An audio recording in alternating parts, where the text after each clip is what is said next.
I met a gypsy. Yeah, well, hey, we just got back from the all-male brothel. I'm here with Willem Powerfish. It was fucking unreal. There was the cocks in there were like something I've never seen. Fantastic. I was very, very stoked to be a part of it. Always heard about the soup kitchens, never was a part of one. So thanks for giving me that experience, mate. No dramas. And now we're here to talk about it. Let's talk. How are you, man? I'm very excited to do this. We met probably 3 years ago at Isaac Butterfields comedy show. Oh, before fuck, COVID. was that you? Yeah, remember that? Yeah. Now I remember. Yeah. Okay, yeah, no, I do remember now, yeah. Yeah, so when we sort of talked about doing it, and we're doing it. They all happen when they're supposed to. Yeah, fantastic. So, what's news? A lot, actually. Yeah, you got heaps going on. You've always got heaps going on. Yeah, there's actually a lot at the moment that's been going on, just transition with, like, the brand and how I run things, and kind of, teamed up with a new crew now to essentially... take less stress off my shoulders and stuff like that. Yeah. And then we've had to like change the way we make videos because of the attention of the police. And I've got stuff going on with court with them. I'm on a good behaviour bond. Like there's heaps of shit going on. Fuck yeah, because you've just got a hectic life. Yeah. But there's one of the things I watched your content before we met. And then I remember meeting you at Isaac's, and like the nicest, like you're like don't take this the wrong way, but like a soft person. Like, and I think that from your content and like tattoos and all that sort of shit, like it'd be so easy to assume that you were just like this fucking hard cunt kind of guy. Yeah. But then we met, and I was like, this is like the softest, nicest dude that I've fucking met. And it's like that then just got me very interested in the content, because I'm like, oh, he's like a legitimate creator. Yeah. Like there's people that I think like they're creators, but that's like their personality. Yeah. And then I think that there's creators where they're not essentially like the product that they put online. And I think they're quite interesting people. Yeah, well, it's a character, right? You know, it always has been. I've had the same thing. People say, oh, well, I was surprised. I thought you were going to be like this loudmouth fucking dog, fucking this, fucking that. But yeah, it's a character, you know, and I think that's something that some people need to understand as well. Like I'm in public and they'll come up and be like, hey, what's going on, you fucking dog, you bottom feed? I'm like, oh, fucking hell, man. But it is what it is. But it's definitely, it's cool to get to the level that you are in terms of like being that recognized. And I feel like you've actually had an impact on a lot of people's lives in a super positive way. So, but yeah, I mean, it's a weird thing when people like confuse you with your character in a sense. Yeah. I think that why I'm relatable to people as well, because I am, you know, I'm not a clean cut sort of looking person. I'm like, you know, I think I am relatable. Yeah. And people listen to me, and, you know, when I talk about my own struggles and stuff, it relates with other people. And it's not like, I don't know, you can kind of see where people jump on the mental health train. Yes. And they're not really interested at all. They're just going with the what's in at the moment sort of thing. But yeah, like, I don't even know what I'm talking about, but yeah, keep going. Well, so I guess to talk about, you just started doing stuff with Troy, right? With his business? Like, how's that all working? Nah, so... Or it's not Troy's? Nah, it's not. It's actually... So, Adrian is the owner of LMCT Plus. Okay. And he hit me up a while ago, and he said, oh, would you want to come on board with us? And so what do they do? Like, so basically, his business is... like giveaways, cars, caravans, houses and such, and they have a loyalty program where you sign up, you're in every draw, you can buy packages, and they have a Little Legends Foundation charity which they do stuff for in the community for as well, which is good. And he hit me up and he said, hey, why don't, instead of us being, you know, competition join up, jump on board. And I was like, well, I had to think about it, and then I thought, well, fuck, it's going to take a lot of stress off me. And, you know, a lot of people think that if I'm doing these 100 grand giveaways and I'm like, all right, purchase merch to go in the draw, they think, fuck, he's making a killing. Like, the reality of it was, I really wasn't. Like, you got to sell a shitload of merch. Like, all right, let's say you do $100,000 giveaway. You got to sell $100,000 worth of merchandise. Then you've got to sell more merchandise to pay for that merchandise you sold to make that $100,000 to pay for the prizes. So you're always chasing your tail. Yeah. Whereas if you have like something set up like a loyalty program, or they can buy packages to go in the drawer where they don't get an actual item, there's no overheads. Yeah. You know? So that was the big drama. And for me, I was like, I'm ready to go over to that, and I knew my fan base weren't going to like it. No one likes change, you know. But hopefully they can still see I'm still the same person. I'm still out there helping people. Yeah, and I'm, you know, just the same. It's a tough world there, just to be an independent creator, and I'm sure with what you're doing, like, you come into the game with really no experience. Like, it's just I think that it's a real tough path to walk when you just get like social media famous. Like, there's no training behind it. There's no like for me with this, I was a filmmaker, so like did all the studio and all the lighting, and like that's literally like I did my apprenticeship in that. So for me to step into that world, I felt like I knew the roadmap and I knew the business, and I had like a set of skills involved in it. And then there's all this new shit that you got to deal with that you have no skills for. But I can't imagine having like to learn both of those things at the same time. You know? Just got to kind of go with it. If you either got it or you don't. You find like social media and you get a following as such, and then some people do something with it, some don't, some do, and then they fail. Some crumble under pressure. Like, the internet's a cruel fucking place. It's gnarly, It's psycho. And if you're thin-skinned, you're going to get eaten the fuck up. Yeah. They just come at you with everything. And that's why I try and keep my life as private as possible. Like, I'll talk about my own struggles as such, but I'll never show my partner, you know, or like too in detail of my actual private life, because you're just giving them ammunition. Yeah, well, I think that I'm the same. Like, I mean, my chick's kind of around at times, so like, I'm sure people could find, you know, who she is and all that sort of like. They would be looking. Yeah, and I'm sure like, and I mean, I know she gets messages from people that like listen to this and stuff. So I mean, but it's not like a thing you want to like fully cut off and hide. Like, but at the same time, it's like, how much do you need from me?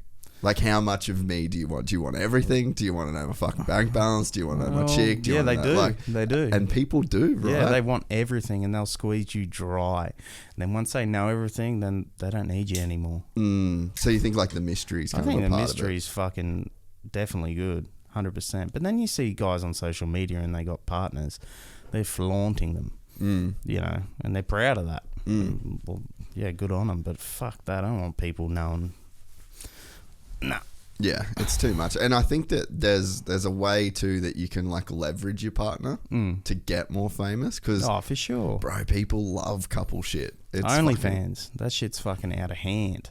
Yeah, it's pretty hectic. Like, if I was getting paid, I would potentially like $100,000 a month. I would jack off on camera, 100%, no doubt about it. Well, that's a good paycheck. You could make that. I bet if you jerked off on camera on OnlyFans, you can make $100,000. $100,000? Yeah, easy. I would do it for $100,000 a month. I reckon you could do it. I fucking no doubt about it. Like, I would even, like, I got a buddy that does OnlyFans, and majority of his audience are gay. Yeah. And he knows that. And I said, fuck, take advantage of this. Yeah. Lean in. Yeah, like, get another bloke in there. Even if you have to kiss him, don't fuck him. Don't even touch. Just kiss him. Yeah.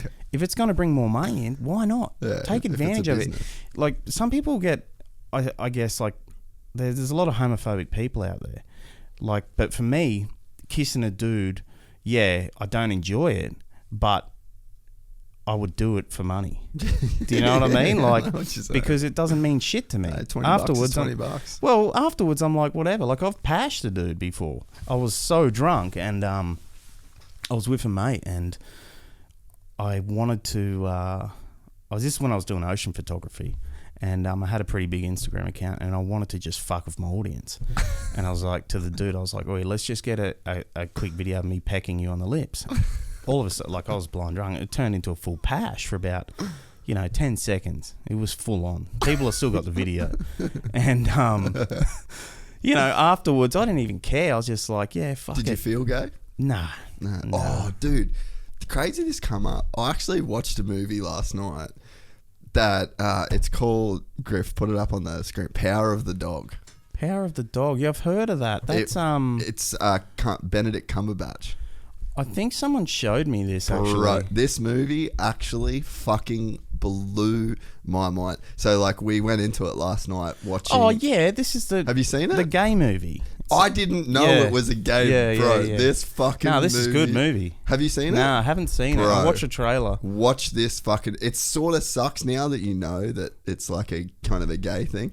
But like the dudes play the trailer just with no sound. Like it's fucking unbelievable. Really? But I thought last night that like this is one of the more brilliant. Look how movies many that awards I've it's seen. won. Yeah, I think we did like the deep dive later. This is how disconnected I am. This thing won 2 fucking Oscars. Like I had absolutely no idea. Yeah. But it's so funny. Oh, it's got him from Breaking Bad. Yeah. Yeah, he's fucking amazing. Yeah, dude, this whole movie was just unreal. But it's so funny, like you look at Benedict Cumberbatch, and so he's just got like this perfect posture, and then he's got like the cowboy walk, and he's got the fucking chaps on, and like so look at his walk, dude, it's unreal. Yeah. But so then like as soon as the penny drops for me that he's gay, I'm just like, he's been a gay cowboy the whole fucking movie. Yeah. Like it's been right under our nose. And it's funny though, the line, right, between the way I looked at all of his actions when he was just this straight dude to then how I looked at him when I knew he was gay, yeah. it completely changed my perspective of him, right? And so I But just you had liked like, him even more. I love the movie. No, but did you like him even more once he came out he was gay? It just added layers. Mm-hmm. Like it's so many layers on top of it that you wouldn't actually, I guess you wouldn't think about if you were just like, this is just a straight dude. Like, Is there any sex scenes? no, it's actually Ooh. quite cool how they do it though. There's like some You fucking, need a little bit. You know, like what they did a couple though. of bloke on bloke action in there. That's probably as hectic as it Oh, gets. it's not even any kissing. Nah, but you should see what they did do though. They cut to a couple big horses just like, Oh, okay. like I right like that. at that. It was Yeah, Kristen Dunst. I don't know about her. She's a bit of a fucking vibe killer. yeah, she was in this movie too. But It's just something about her, man. She's just, yeah. I don't get it. How old is she? she looks old in this movie. I think they went for the old thing, and they really hammed up the old, and she fucking looked pretty So old. where does the dog come into everything then? Power of the dog. It's kind of a part of the thing. It's like a motif of the story. But watch it and so let me know what you think. It was fucking brilliant. But I'm so glad that I watched that not knowing it was gay Yeah, right. at all, because the way that a perception can be changed of a person once Yeah. you knew that they were gay, and I'm fucking all for it. Yeah, so yeah. there's like absolutely zero homophobia there, but it was just so interesting, and like I guess the way that I related some of his traumas, and I started looking at him as a victim instead of a bully in that sense, because like the way that the story kind of is. But yeah, it's just piggyback off your non-gay kiss. It was just like a very interesting way to like look at a person before and after you know they're gay. Well, I've never seen the guy I kissed again. And if he ever hears this or watches this, just know I really, really enjoyed it. I fucking love it. I love it. Nah, look, I did it, and afterwards my mate, he actually went for a piss, and then he came out, and he come out in the middle of it. Yeah. And he's like, what the fuck? And then, anyway, it stopped, and I was like, yeah, fuck yeah, let's get more drinks. What if the friend never fucking walked in? How long would it have gone? Yeah, jeez. Nah, like I was drunk, but, you know, I still knew what I was doing. Yeah. And I was just like, woo. Anyway, I posted on Instagram. I went home, passed out, woke up in the morning, all these missed calls from my family and everything. Like, followers were just, like, dropping off like flies. You gay faggot, all this just bullshit. And I was just like, fuck. And then from that moment on, I was like, I'm definitely not gay, because I didn't enjoy it. Yeah. It wasn't a thing I was like, yeah, like half barred up while I'm kissing him. Like, if you're kissing a chick, you're going to... There's some shit that goes on, Your Johnson's going to 6 start... to midnight. Yeah. So, now it was just like... But look, fuck, man, $100,000 a month to jack off on camera, or fuck yeah, it's good cash. that's good money. Well, that's what I told him. Get another bloke in. So wait, Kiss so him. he does OnlyFans as a straight male, Yeah. and like his he's like, oh yeah, I do it because chicks watch it, but it's mostly a gay and his audience. chick does it as well. Okay. And they do things together on hers, but he's got his own. I was like, man, just. And what does he do? Just like jack off and shit, like solo dude shit. I've just seen photos of his Johnson. Okay. Has he got a good hog? Yeah. Well, It's beautiful. Really? It is just fucking a masterpiece. Really? It is. It's just big, Straight. Like, and I don't look at cocks as being beautiful things as art, but it's kind of a thing that you can look at, and you wouldn't even you wouldn't even care if he had his pants down all the time while you're around. You're just like, well, it's fair. Well, yeah, like just get it out, and I don't blame him for doing it. But fuck, get another bloke in there, even just pictures, just laying together. Just act it out. Yeah. Get that money in, Bread. Take advantage of it. Fucking hell. Yeah. Well, I think that the I would imagine that there were just dudes fucking like left and right before they wrote the Bible, because the Bible, 100%, like that a shit lot. man, back in the day, it was incest as fuck. Oh. It was just mass orgies. Yeah. Just families getting in on everything. Everyone was related to everyone. The Romans and the Greeks were just straight fucking kids. Oh, savages, constantly. And then the Bible come in and they were like, look, we probably need to fucking rein this in. Like, I feel like just as a species, there's probably... Oh, what? Hang on, what'd you say? The Romans and that were fucking kids? Dude, that's like really widely known that there was like a lot of... shit, yeah, I didn't like know that. pedophilia and stuff like that in the look, just Google something like that. Just be like Greek, What? Yeah, like Greek Empire pedophilia or Roman Empire pedophilia. Yeah, it's like a fairly well-known thing. Sick fucks. But that's what I'm saying. It wasn't sick fuck back then. It was normality. Like, you know what I mean? It's obviously like it's super weird, and it's probably like damaging for children. But it still exists today. But that was the thing, that pedophilia in ancient Greece and Rome. Wow. While the practice of pedophilia today is a morally wrong and illegal act, some of the ancient Greeks and Romans regarded it as common practice and sometimes something to be celebrated. Pedophilia was common in Greek and Roman mythology and daily life. Wait up. Let me go down a bit, Griff. Wait there. But the ancient Romans and Greeks openly practiced forms of pedophilia, although it was not legally or morally regarded as it is today. Forms of pedophilia were common among nobility and were often seen as rites of passages for the youth involved in them. Scroll down. We need an ad blocker. But yeah, like it's a fairly common known thing. And then we went from that and away from like mythology of worshipping like many gods to one. And then that one god was like, nah, bro, shit fucking stops. Well, you can go down that rabbit hole fucking deep. Like even in today, like, you look at all the hierarchies, the politicians, all that shit, the law that only passed a little while ago, the suppression order. What's that? Well, where you can't talk about pedophiles. So if you're a victim and you've been sexually abused, you can't talk about it. Can't talk about it. Man, it's fucking like insanely common still, eh? Oh yeah, like, there's a lot of massive. people that have. Man, I think I read somewhere. Have a look how many children go missing each year in the US, and I seen it was somewhere around 800,000. That is so many fucking I could be people. wrong, but I do remember. Like, it's absolutely fucking mind-blowing. Oh yeah, I haven't done a podcast since the Queen died. Rest in peace, Queen Elizabeth. Oh yeah, she's dead, eh? She's very dead. Fucking lizard. Lizard woman, eh? Yeah. That's what they reckon. She was a fucking lizard. Have you heard about that? No. Man, I'm telling you. Go deep down the hole. I read a book on like the whole lizard people conspiracy. There we go. Whoa! Approximately 840,000 children are reported missing each year, and the FBI estimates that between 85 and 90% of these are children. Okay, so it's not just the US. Is that... Oh, no, it is the US. Yeah, see? Told you. That is hectic. Yeah, because that's the biggest fucking... Like, that's more money than drugs. This shit. Whoa. So, all right. Sorry, Griff. You're having a big day on the Google. Organ harvesting Mexican cartels. Yeah, apparently, this is like the new big thing. Is that the cartel is like taking kids and then transporting the drugs in the bodies of kids, but they're actually harvesting the organs, and the organs are more valuable than the drugs. Wow. let's see that. All right, top one, The Guardian. See, this is in The Guardian, so this is actually a respected newspaper. Continue. Officials say man held for alleged drug trafficking is suspected of involvement in a network that killed children to sell their organs.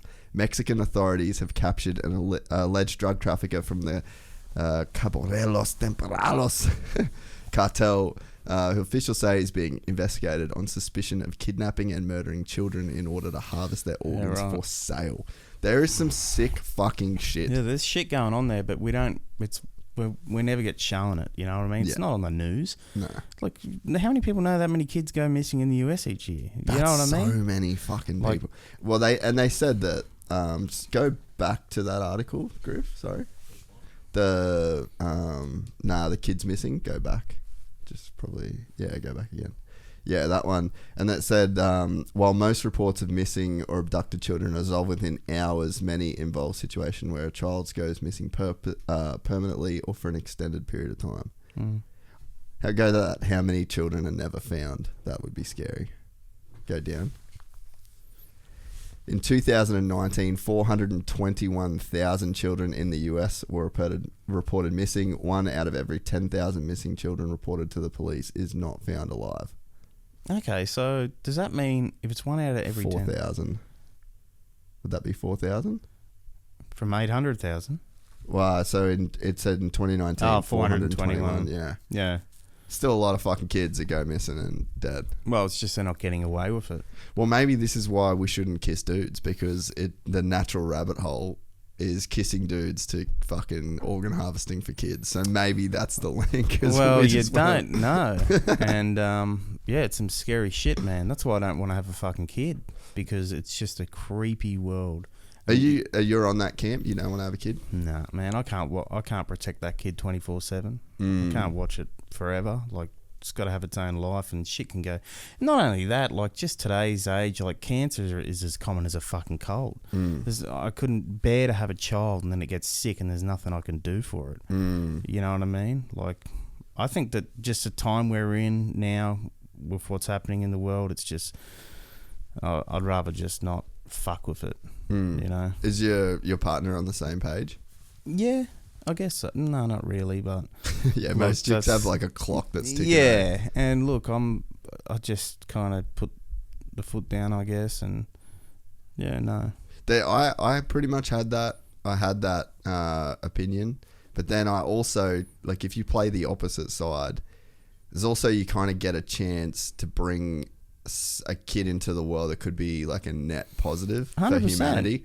Yeah. And then it's like, I think about, like, I had a pretty fucking solid childhood, but I imagine all the shit that I didn't know, that if I was to like do my life over again, I could be like, all right, this is what you should start doing, this is what you should start, let's do this, if you do this now, like, it'll pay off in this time, like, blah blah blah. And you imagine the head start you could have in life if you, it's almost like you were given some of the cheat codes from a young age, you know? Yeah, look, there's pros and cons to it, and like, I guess it just comes down to personal preference, you know.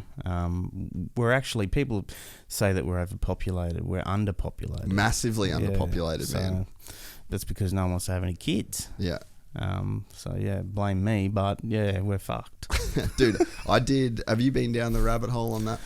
Yeah, look, I had a little look into it, yeah. Had a squiz? Yeah, it seems pretty correct. Yeah. Yeah. Dude, so I think I was like fully on the whole China's gonna just take over Australia kind of wagon for a bit, and so I started doing a bunch of like reading and listening to podcasts and stuff around that, and it turns out they're just fucked. They're fully fucked. Like, their population, there's like these population like charts essentially, and they're supposed to have like a taper, like a pyramid, that when it's opposite, it basically can fall over. But like, so they had this crazy problem of like, they didn't start any industrialization until the 70s, right? So it was all just rice fields and full rural kind of deal. Then in the 70s, they pretty much have like this massive industrialization push.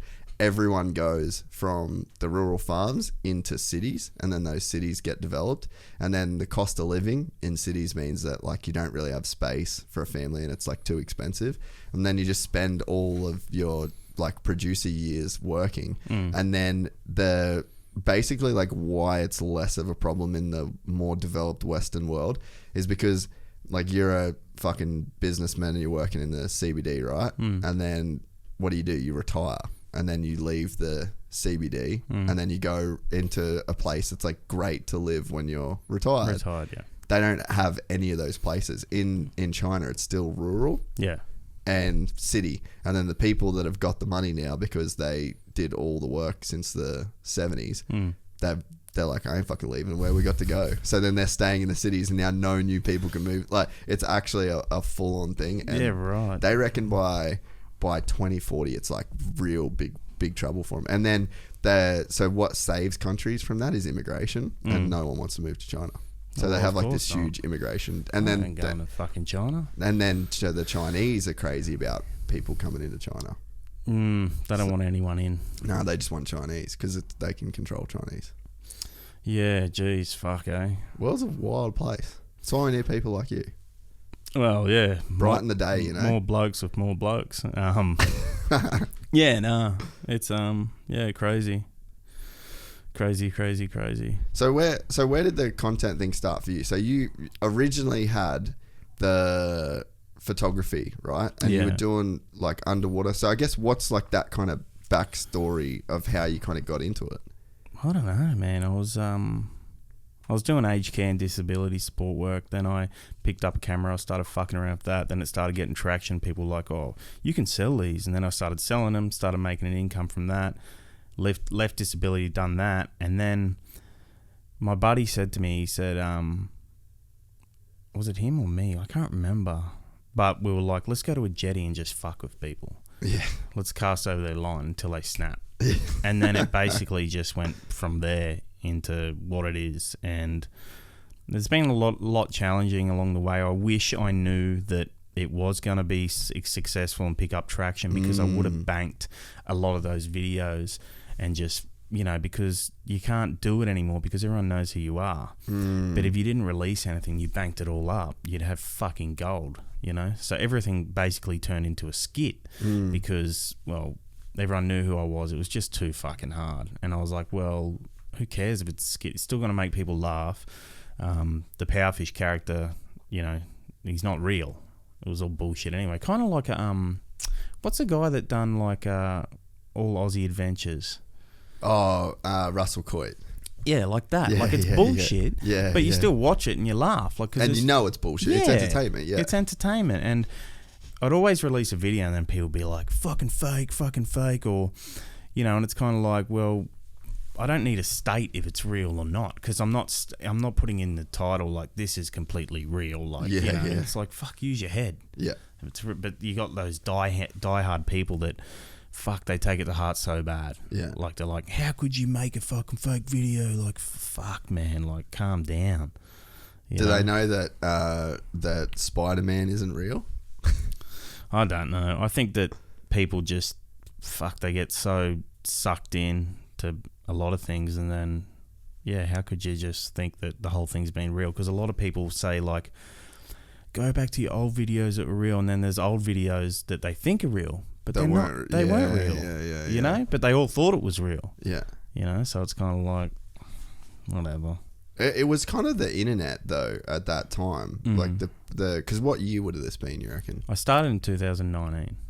Yeah, okay. So, like, kind of just before COVID. Like, 2019 was, like, peak humanity at this point. Like, the graph's kind of gone down a little bit since then.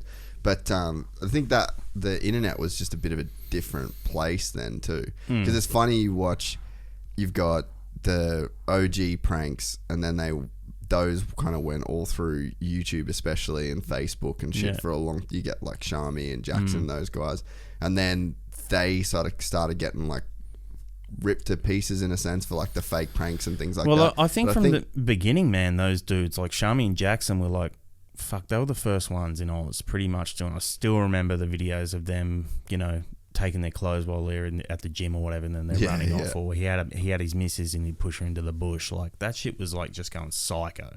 And at that time there was no money being made off Facebook, but at that time it was fucking just. Imagine if those boys were getting paid back. Oh, then. They would be fucking very minted. But they're still wealthy. Yeah, they're doing it now anyway. But yeah, like those guys were the pioneers for it all, I think, and even from the beginning, that their stuff was all skits, you know.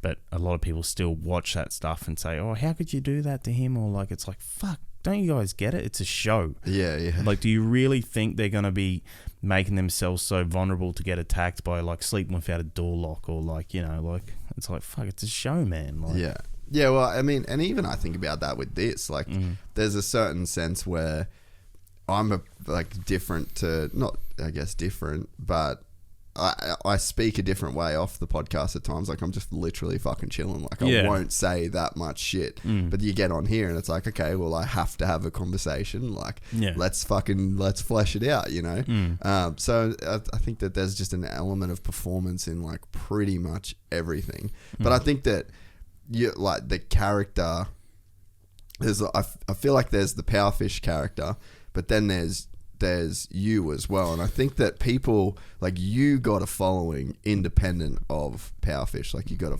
following because of that. Yeah. But you did relate to people in a pretty heavy way. And I think that's why you got the support that you did. Like, I remember watching when you first started doing merch.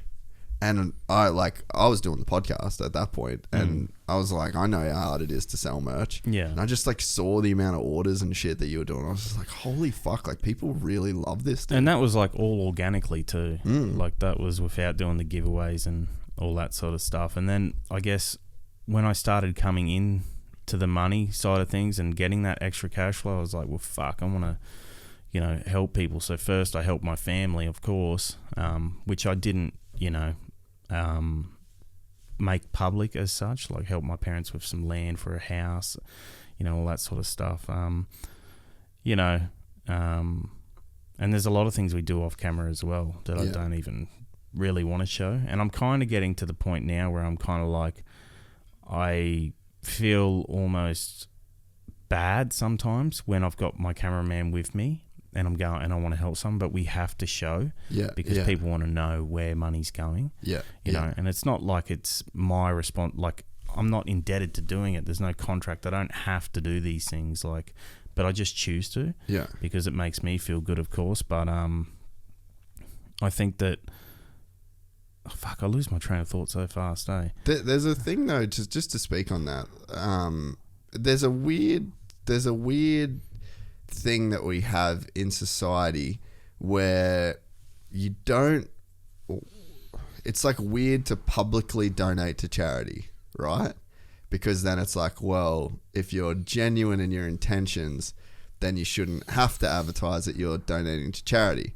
And it's like, true, but donating to charity isn't exactly like a normal thing that people just do every day, right? No. So it's like, at this point, donating to charity is like underrepresented and probably needs to be marketed because, so like for me personally, when I was riding to Cape York, actually, it's probably a good fucking segue to do this. But when I was riding, I was thinking a lot about charity, and I started listening to some podcasts about like the most effective charities that you can donate to in terms of like $1 spent equals X amount is like, what's the most thing that you can do?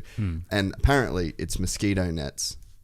In Africa. Can you look that up, Griff? So like mosquito net donations Africa or bed net charity. Just type in bed net charity. But apparently this is the most effective way that you can spend to any charity. Money to any charity. The most amount of lives will be saved dollar for dollar. Because so just click into something like this. Yeah, just go to that one. But yeah, so basically, so we're just, for those just listening, we're on Against Malaria Foundation. Against Malaria Foundation works to prevent the spread of malaria by distributing long-lasting insecticide-treated mosquito nets to susceptible populations in developing countries. AMF has been active in 36 countries in Africa, Asia, and South America, with a particular focus on sub-Saharan Africa. Malaria is one of the most severe public health problems worldwide. It's a widespread and deadly disease concentrated in equatorial regions, primarily in sub-Saharan Africa, where 93% of malaria-related deaths occur. Each year, over 200 million people become infected with malaria and 435,000 die. Over 60% of these deaths are children under 5 years old, making malaria one of the leading causes of child mortality in Africa. Even when non-fatal, malaria can damage children's cognitive development. Pregnant women are also highly vulnerable, with the health of both mother and unborn child at risk. So, basically, if you want to be effective money-wise, like $500 could save like literally fucking thousands of lives. Get fucked. Yeah.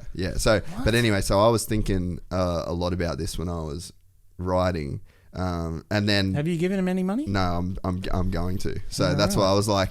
But then I was thinking about it. I was like, it'd be cool to do something through the podcast. And then I'm like, then that hit me, that whole conundrum of like, oh, but I wouldn't necessarily publicly want to donate to charity. But then it's like, well, if people don't know that this is a thing and that for like $500 you could save thousands and thousands of fucking lives, and we do have an like the world's not overpopulated. Like we shouldn't just be thinking that like kids in Africa should die because we got enough fucking people.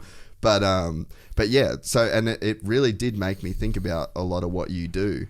And showing money being given away, it probably has a negative look at times. But then I think about it and I think if you're encouraging other people to be charitable, then that's massive, because there's a real marketing issue with giving money away. Yeah, I think it's that, and showing that, you know, they contributed and they're all a part of it. You know, and we all did it together instead of, you know, because it wouldn't be possible without them. Yeah. You know, and I can't go out and say, oh, this is from me, because it's not just from me. Yeah. I can keep the money for myself, but what for? Yeah. You know, it's like buying a house with 10 bedrooms. You can only fucking sleep in one. Why you got 3 cars? You can only drive one. Yeah. You know, all that sort of shit's irrelevant. When you die, you got nothing. Yeah. And, you know, my own mental health, I still struggle fucking every day, man. Sometimes I want to be here, sometimes I don't. Yeah. And it's very, very difficult. And people always message me, oh, you beat it. How'd you do it? Nah, I didn't beat shit. Like, I'm fucked up. Like, still now on medication. I've got issues with medication at the moment. I need to see a different psychiatrist, blah, blah, blah. The list goes on. But with the charitable stuff, it helps my mental health, you know, and, you know, there's pros and cons to people doing it for different reasons, and I think that I can see who's genuine and who's not, and who doesn't give a fuck or wants views for it. And at the end of the day, who cares? Because at least, yeah, they're doing it for the wrong reasons, but that person got something. It's like a net positive, right? Like, Exactly. yeah, and that's the way I was kind of thinking about it. Exactly. So you got people that are on there just like, you know, doesn't look good, and they make people, you know, feel uncomfortable, and they don't want to be videoed and stuff. But, you know, that person does it anyway. But look, they're getting help from somewhere. We live in a society today where everyone lives for themselves. It's so true, man. Everyone's greedy as fuck, and we're all brainwashed into having all these materialistic things and living that lifestyle of just bullshit. And that's all it is bullshit, because materialistic items don't make you happy. Momentarily, they'll give you a little bit of a fucking happiness, but after that, you're fucked. When did you realise that? Because I'm assuming that you weren't like a wealthy dude before the Powerfish thing happened. Well, in photography, I made a lot of money. Okay. I made a lot, but I had issues with drinking and gambling, and I fucking ruined relationships business-wise, and, you know, threw everything down the drain. It all fucked off. And I knew from the second I started making an income from Powerfish, I was like, I'm not going to fuck this up. It's like a second chance. You don't get this. Like, you know, like you said, selling merch is hard. You know, it's people can have fucking 10 million followers and they want to sell merchandise and they launch it, but people may not buy it because they don't feel connected to the person. 100%. They'll watch your videos, but they're not going to be invested enough to give money to fucking, you know, purchase something. So I've been lucky in that regard. And that's why this whole venture of like moving Powerfish with LMCT Plus with Adrian, it's scary, because I was like, fuck, I hope people, like, you know, the bad comments were coming in, you fucking sell out, shit like that. And I saw your videos this morning. Yeah, like, it fucking hurts, because, you know, I try and do as much as I can to help who I can and make people laugh and do a list, and then they're just like, as soon as you make one move, they're like, fuck you. Yeah. You know, and I find it a bit of like, it's kind of a little bit disrespecting to me. And like, you know, it wasn't even that long ago, the floods, like, fuck, we gave $100,000. wasn't giving 100 grand to a charity. I had the cash, and I was going into these stores, into Bunnings, buying this shit, taking it to the people that needed it. Like that shit. That's like, legitimate charity. Yeah, and that's the way we do it. We don't necessarily donate to a corporation. It's doing it in person because you know where those funds are going. Yeah. You know what I mean? But like shit like that, the mosquito net thing, like fuck, if that's 100% legitimate and they get all the fucking money, that shit like that's a really good idea. Yeah. I think there should be more charities like that, and people... That's another problem with charities, man, is that it's really, really, really hard to know where that money goes. I'm pretty lucky in that sense. So there's a guy that I listen to fairly religiously. His name's Sam Harris. Yeah. He's a neuroscientist and author. Oh, And yeah. He's got a meditation app, and that's actually how I really started following him, was once I started using that app. Yeah. I've been using that app for like 4 or 5 years now. Yeah, right. And I think his business, like that waking up business, actually donates 10% of all revenue to charity. And as a part of that, and it makes fucking millions. But as a part of that, he has done like a lot of really gnarly research into like specific charities. So I kind of just piggyback off whatever list, because I think you just got to find someone that you trust. And then well, you got to look at the shit in the backlog there of fucking the bushfires. Bro. Where the fuck that money go? Yep. Where the fuck did it go? And then it's just like no one gives a fuck anymore. Yeah. It just gets swept away. It's like there could be a really big issue that's going on and everyone's chucking a fucking fit. Then the media just throws out a curveball. Yeah. Here, let's fucking distract them. Have you seen there was like a leaked ESPN or a CNN memo that basically it was like a meeting, some audio that got clipped from a meeting at CNN where they were like, "Yep, we're gonna really go hard on climate change for the next." And you see that was probably one of the biggest like side benefits. Oh fuck, it's like a benefit, but it can also go too far. Is like people really lost faith in the media. Fucking oath. Well, that's all we had. COVID. Yeah. Well, really, for the internet fucked them in a big way as well. Huge. And you know, because now we can all be opinionated and we can get our resources and news from somewhere else. You know, it's not just one fucking place. So they still try and push their agendas across, of course, and there are people that are still stuck in that fucking just tunnel vision, just media, sit down, watch the news. Yeah. Holy fuck, did you see that? Oh my God. You know, it's like, fuck me. But those agendas are just, it is like a clear agenda, and you could see it went like bushfires, then it went COVID, and then COVID stopped. And I mean, when I lived in the States, it was one of the reasons I fucking wanted to leave, to be honest, because it was so polarized there. Yeah. Like everyone, all you'd fucking talk about would be like fucking Obama and then Trump and then and I'm just like, fuck man, I just don't know that you need to talk about politics as though it's sports. Yeah, you know, like people cool. talk about the footy. Like it's cool. Yeah. Oh man, did you hear about Trump? Yeah. Fucking, like, and it becomes super toxic. But I think that was one of the good things about COVID is people really went away from the media and they really did a lot of their own research. But then on the flip side is it just sent some people just so fucking deep. And then if you're like a conspiracy person and you believe in every single conspiracy, then you're a contrarian. Like you just believe the opposite of what everybody else believes. I don't think that's healthy. If you don't believe what the news are saying, then you're a conspiracy theorist. That's basically what they were trying to push across as yes, you know. Which is, man, I believe in anything I want. I couldn't give a fuck if someone says you're a weirdo. Yeah. What are you talking about? Well, fucking don't worry about it then. Yeah. That's just what I fucking believe in. And there's a lot of fucked up shit that I look up and look into down the rabbit hole of like the pedophilia rings and fucking. I believe all that shit. The adrenochrome. What's that? Oh, you don't know adrenochrome? No. So adrenochrome's blood of children. Oh yeah. I believe that shit happens for sure. Oh yeah. And like Hollywood, this big pedophilia ring, like all those motherfuckers, like, yeah, I don't doubt it at all. Well, you think about though, like the level of money and fame that you've received, right? There's a point to, and like in my case as well, there's like a place I could go. There'd be like an event that I could go where I'd be very well known. And there'd be fucking girls there, and there'd be like, you could essentially do whatever. I wouldn't have to pay for nothing. Yeah. Like, fuck, that's living good. That's me. no fucking body. Yeah. Imagine Bill Clinton. Like the 43rd, 42nd president of America, worth fucking billions of dollars, got Secret Service around him at all times, got safe rooms, got like access to any fucking... Imagine. And imagine how boring your life would be if you didn't, like, so what would you do? And I mean, me and my mates talk about this all the time, like, I've lived a fucking insane life. Like, we say all the time, like, I've forgotten that I've been in some countries. So imagine what they're like. Like, these had like he's fucking bombed countries before. Well, like people like that, you know. Yeah, that's why I look at real rich people. You know, they got a lot of money. They can go everywhere. They can do anything they ever wanted. You know, and then most of them turn into fucking drug addicts or alcoholics because there's nothing else to do. Exactly, they've realised. You've got nothing to work for, strive for. It's like being brought up in a rich family. And nothing fills the void. Exactly. So you're fucked. And that's why you, I don't know, fucking hell, how much cocaine can you physically do?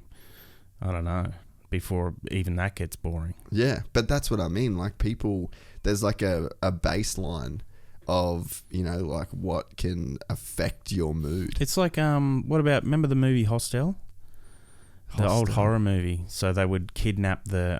I do remember. I don't know if I ever watched it. The very rich elite people would pay fucking big money for different nationalities and they'd kill them. Yes. Yeah.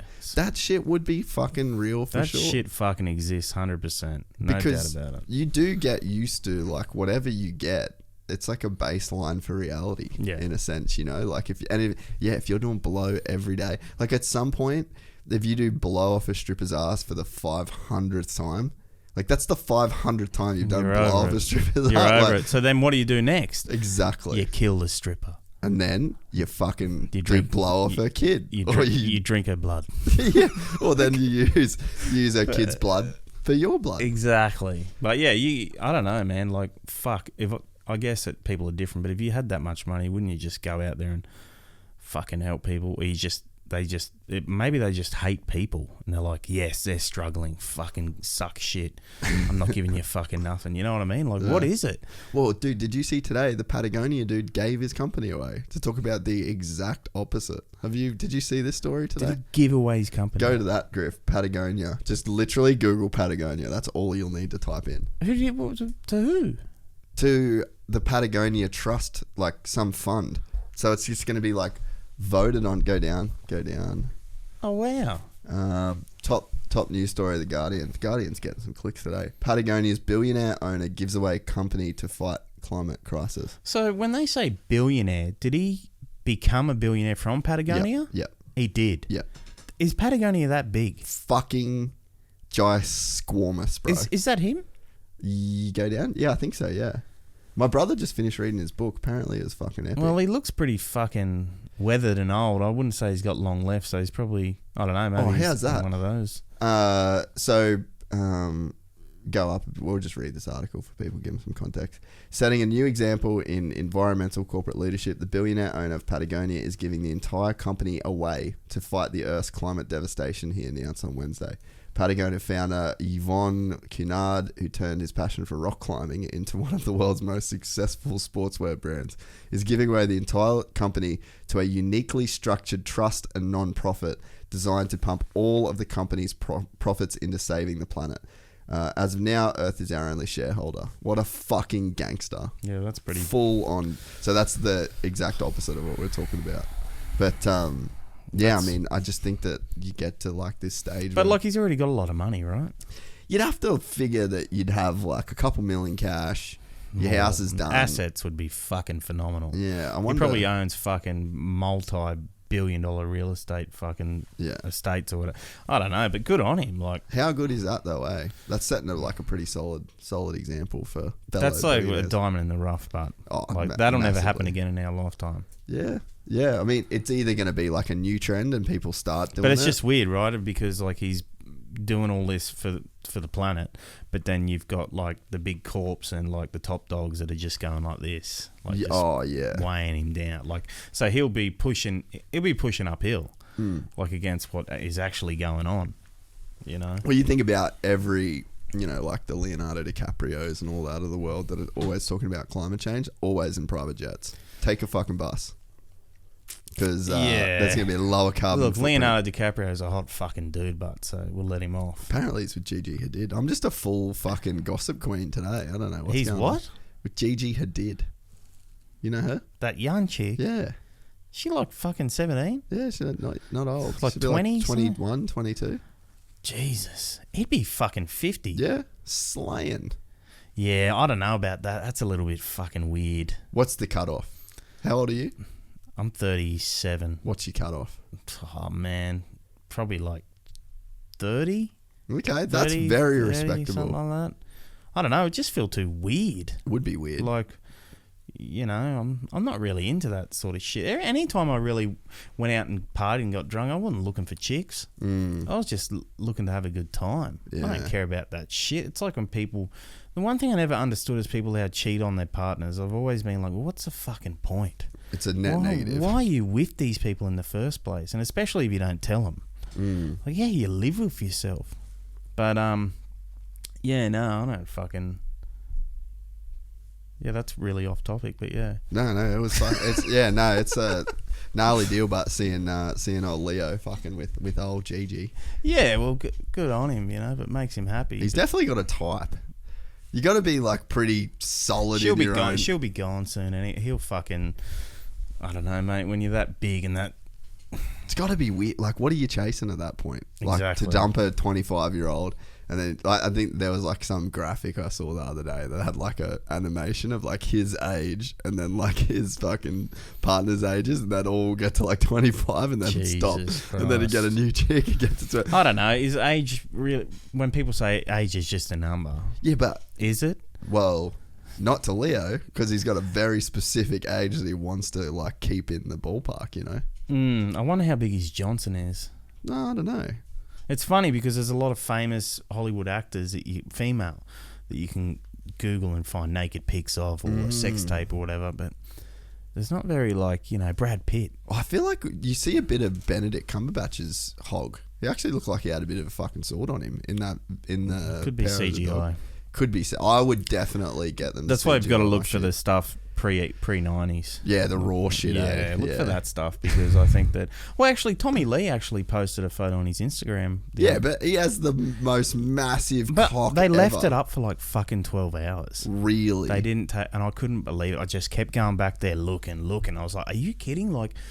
So he posted a picture of his own cock. Yeah, like this, like looking down like that. Really? Just the Johnson just like... Poof. And I was just like, fuck me. Like, usually it's all like automated, right? Just picks it up. The AI shit, just fucking bang, take it down. But I don't know. Maybe they just couldn't recognize the size. Maybe it was like, no, that's not a Johnson. That's too big. Hashtag bakery. But, hashtag bread. Yeah, like you should watch that Tommy Lee. Sex tape with Pam. Already watched it. Not the actual sex tape. The TV series that Around it. Seth Rogen made. Really? Yeah, it's pretty good. Huh. Yeah, he made it. Yeah, it's not Tommy Lee and Pam in it, of course, but just he made it about that yeah, whole and it's deal. fucking good. That's it. The whole story, because do you know the story of how it got leaked? Not yeah, really. So it just goes into the characters of how it got leaked and the one who leaked it, and it's just fucking full on. That would have been worth so much money. And the back guy then, got dude. fucking nothing. Who? The guy that released it. He got nothing. Well, he shouldn't. He got nothing. Just all the events that happened, I was just like, fuck, you kidding? But at the same time, he was being a cunt to him. Like, he was working at his house. He was being a complete douchebag. Like, I don't know if this is all true, all of it, but this is just in the show. You know, he wasn't paying the invoice straight up, like all this shit. And he wanted to get his tools back. He wouldn't let him go into the house. And, like, you know, just being a fucking douchebag to him. So the dude's like, I'm going to steal his safe. Broke into his house, stole his safe. But in the safe, the tape was in there. Really? And that's how he got the tape. Shit. Yeah, and it's actually funny because he goes and copies it and tries selling it online and blah, blah, blah. And there's bootleggers on the corner of the streets with big banners like Pam and Tommy Lee. Like, because once someone got a copy, Yeah, they just copy it. Yeah. they all copy it. That's insane. What a crazy time to make a fucking porno back then. Yeah. Though, that had to go viral literally like hand to hand. And it kind of didn't work in the way you think it would. Like, some people make them bigger, like Kim Kardashian, shit like that. Like, done the kind of opposite for her because Pam wasn't like a very good actor. She was good at like running with her tits out. No, she was a terrible actor. Yeah. And Terrible. She bring out some shocking movies. Yes. Some shockers. But she didn't make him any worked in the opposite way, I'd say. Yeah, I think maybe like long term though probably worked out. But surely she was fucking sweet after that Baywatch money. Well, her net worth's fuck all. Google her net worth. What's it? Yeah, I wonder what her net worth is. It's fucking nothing. Did you hear about that story in Vegas? She was in the casino. Nah. There was some fucking I think it was a billionaire, a millionaire, and she had a debt with the casino, and he was going to pay it, or she offered herself to him for the night or something. There was something like that. That's a good deal though. Nah, she's fucking old, man. Really? Pam's fucking haggard now. Have you seen her? Pam Anderson net worth. Pull her up. ON net worth. But I mean, it's Pamela Anderson, bro. Not anymore. It's not. Have a look at what she looks like now. Sham Anderson. It's fucking next level. So net worth 20 mil. Okay, Yeah, she's got a bit. but not really. I mean, 20 million. Look at her. Yeah. Look at that. Fuck that. That is What? You scary. reckon that's no good? That is scary as fuck, man. Really? That is scary. Right, let's go. Let's remove the makeup. Oh, yeah. Okay, remove all that. She is fucking No good. No good. fuck no. So you throw her back. Fucking yeah, nah. Drink her blood. So no, scroll down a tiny bit. Made 300 grand per episode at the peak of Baywatch. That's good money back then. Pretty good money back then. 6.6 mil per season, adjusting for inflation, 12 mil per season. That's not too bad. In 2000, she paid 1.8 mil for a Malibu home. She spent 8 million on renovations, and then rented the home for 50,000 per month for many years. Sold the home in 2021 for 11.8. Did not make any money off her infamous adult movie. Yeah. So she got stitched. She gave it away. She gave the money away. She fucking let the guy sign it over in the show. It shows that she said, "Nah, give it to him for free." And then What? Yeah, it's fucking psycho. You got to watch it. Yeah, okay, I'll have to watch that one. And he made nothing either.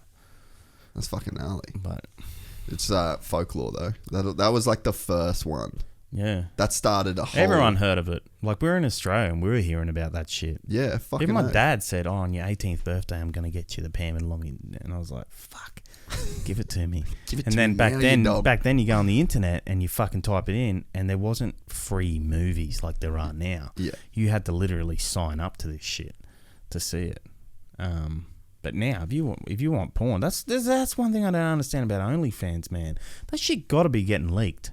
Hard out. Yeah, but there's people... so Renee Gracie, she did the podcast, and there's like whole companies now. Like if you've got someone that is copywriting They your work material, for you and they find that shit and they remove it. Yeah, and then they go straight to Pornhub because like people were posting her shit to Pornhub. But then like she said is that people would then see her fucking shit on Pornhub and then go and pay Subscribe for it. anyway. There's like a weird psychology thing. Does she make good money? Well, she said she did. She said she was making 500 grand a month. But then she didn't pay a couple of invoices here. She like rented the studio a few times. So I'm like, Fuck off. yeah. So I'm like, well, are you making... What? Yeah. Has she What? paid now? Nah. She paid some. Are you kidding? Nah. You make how much did she owe? Oh, it was like $1,500 or something. Is that it? Yeah. And you earn 500 grand a month, and Apparently. you can't pay $1,500. So I was like, Did you take all her shit off? I just don't give a fuck. You left her up there. I don't give a fuck. Fuck. She made me more money than that, in fairness. But still, it was pretty fun. Still, fuck. But I'm just man. like, yeah, pay your bill. Just pay your fucking bill. You're an idiot. I can prove it. Wow. Do you just give up now? You don't even haggle her for No, it? who cares? I got other fucking shit I could spend my time on. Jesus Christ. Yeah, but I mean, yeah, so she would have been making that money, but... That's big money. That's a lot of money. Maybe she's talking it up so she gets your More money, yeah. come into. Yeah, Well, that many people I'm coming in. But Maybe even she if was it's a on, fifth of that, then She- we're at that 100 grand she mark. might have been on $5 a month, potentially. Nah, she would have been making more. For Well, real. what does she look like? Have you never seen her? Pull her up. Go on, pull her up. I don't even think she has OnlyFans anymore. I think she like made her own platform, like ReneeGracie.com, because they take like 30% of that too. So you just don't know whether, and then like the tax that you would have to pay on that shit, bro, is fucking insane. Go to it. Does she still have Instagram? Her Instagram kept getting deleted and shit. So she used to be a V8 supercar driver, and then like did the OnlyFans thing. Oh God, fuck that. Go down. That is fucked. Click on that. When was that posted? Are you kidding? When was that posted? You like that? 6 days ago. Not really. It's not. Nah, it's Fuck no. not my thing. But I mean, a lot of people fucking do. Oh man, that's haggard. But you got to think too. Probably hey, look, she's probably a nice girl, but that's just fucking going way over the top. There's a lot going on there. But she's had like multiple Brazilian butt lifts, which is 27 single. But then again, look, when she was. This is a thing. If it makes someone happy, does it really matter? No, I'm all. No, for, I'm just saying. Like, it's funny how we can be so judgmental. I sit here and go, "Oh, that's haggard." Yeah. But like in reality, like is it gonna ruin my life? No. Do you know what I mean? No, you but won't think about it again. That's probably the way that we are. Yeah. You know what I mean? And then you'll have people that go on there and comment and go, "Oh, you fucking this, fucking that." Yeah. Like, but what's that doing for that person? Yeah. No, there's like, it's a very nuanced and layered thing. Probably a beautiful girl, just doesn't pay her fucking invoices, and fuck her. But yeah, we're done. Yeah. But I mean, it's like you got to think too that I think the big thing with OnlyFans, like, so you said that there's so much free porn out there. The thing is, right, the girls that are making fucking bulk cash on these platforms are just hustling, like replying to messages. Oh yeah, they have like to. that, and they're like, so guys, I think what guys are getting from porn, there's no like interaction. And so like you click on a porno and then you fuck like it and then you jerk off. Are they actually talking to her? That's the thing. Well, maybe not, but I think that's what. Well, I know that she grinded, bro. Like she was saying that her OnlyFans like page on her phone was open like 11 hours a day or something. Like what size breasts are they? They're fucking like large, XL E's? Potentially. A, B, C, D, E, F, G, H, I's? Maybe I's? Isn't that how it goes, the alphabet? Yeah, I don't know. Like, because they're massive. Like, she must get uncomfortable, man, like walking around and shit. That's got to put some weight on her. Well, the crazy thing is where she had a Brazilian butt lift, and that's like one of the most risky procedures that you can have. Like, a lot of people die from it. Obviously, she's probably on a pretty fucking good doctor. Like, but she couldn't sit down for 6 weeks. Jesus Christ. So she was like laying face up. How's she taking a doogie then? I don't know. I actually didn't ask her that. And that's some like big. How does it work when your ass is that big and you take a shit? Does like all the shit. I know, just. You know what I mean? So or like does she have to sit there and spread her cheeks to do it? Sometimes I do that on the toilet when I like feel like it could potentially be gnarly. I'm like, let's just go straight dot to bowl. Maybe she just shits in the shower. You know, the old shit in shower? Maybe she does that. I haven't done that. You never shit in the shower? When I was a kid. No, not shitting in the shower. Take a shit and then have a shower. Standard. Yeah, but like maybe I thought you meant shitting in the shower. No, like, but maybe that's what she does, and she goes in and she cleans up her fucking. But what I'm wondering is like, there's like, you've got the date there, and then if you've got like these huge cheeks that are around, do you have like a slide essentially that slides for however big the cheeks are? And then there's like, it'd be like, you know, when you get a fucking paint when you're a kid and you put a blob of paint in the middle of a page and then you like do that. Then is that what it looks like? Probably. That's what I'm I've imagining. always looked at very large, people, and I've thought, how do they, wipe their up? But they don't. They would have a shower. Yeah, literally, man, or just shit in the shower. And like, man, I got nothing against that. Actually, it sounds pretty cool. But I remember doing a shit in the shower once, like on accident as a kid. Yeah, probably right. Like 9-10 years old. And then doing the old like big toe in the grate. Yeah, trying to push it down. But you don't do that. You get like a knife and then you pop it open. Yeah, but see, I'm like a kid. Then my family's there, and like I didn't want them to know that I shit in the shower by accident. They fucking knew. Yeah, you dirty dog. They knew. They knew. But yeah, let's stop talking about this thing. Yeah, fuck. We've got onto some weird topics. I'm not mad at it. Nah, I like it because it's not all about me. Do you know what I mean? Yes. Like it's always like, oh, this, and I don't mind that, but it's good to kind of like talk. That's about. a fucking very real thing that you just touched on, because one of the criticisms that I get on the podcast is like, dude, you just talk the whole time. And I'll be like, hey, if you went to a barbecue and you talked for 3 hours about yourself non-stop, Yeah. A, you couldn't do it, and B, you'd look like a fucking loser. And if there's a person that I've invited on the podcast like yourself that has some kind of notoriety and is like a person of interest, that person probably doesn't want to fucking sit and talk about themselves the whole time either. Well, that's a very unsaid thing that a lot of people don't acknowledge. It's true. It is very true. Do you know? Like, very true. Some of the big names that always going on podcasts, like how fucking repetitive. Like, you know, same fucking question, same shit. But yeah, look, you can always ask what's going on. Yeah, yeah. What's happening, you know, because everyone's got shit happening. Yeah. But I guess it's just those normal questions that, you know, the 90% that you asked before, like I've heard them all. Oh, 100%. Yeah, you know, but I don't mind answering them.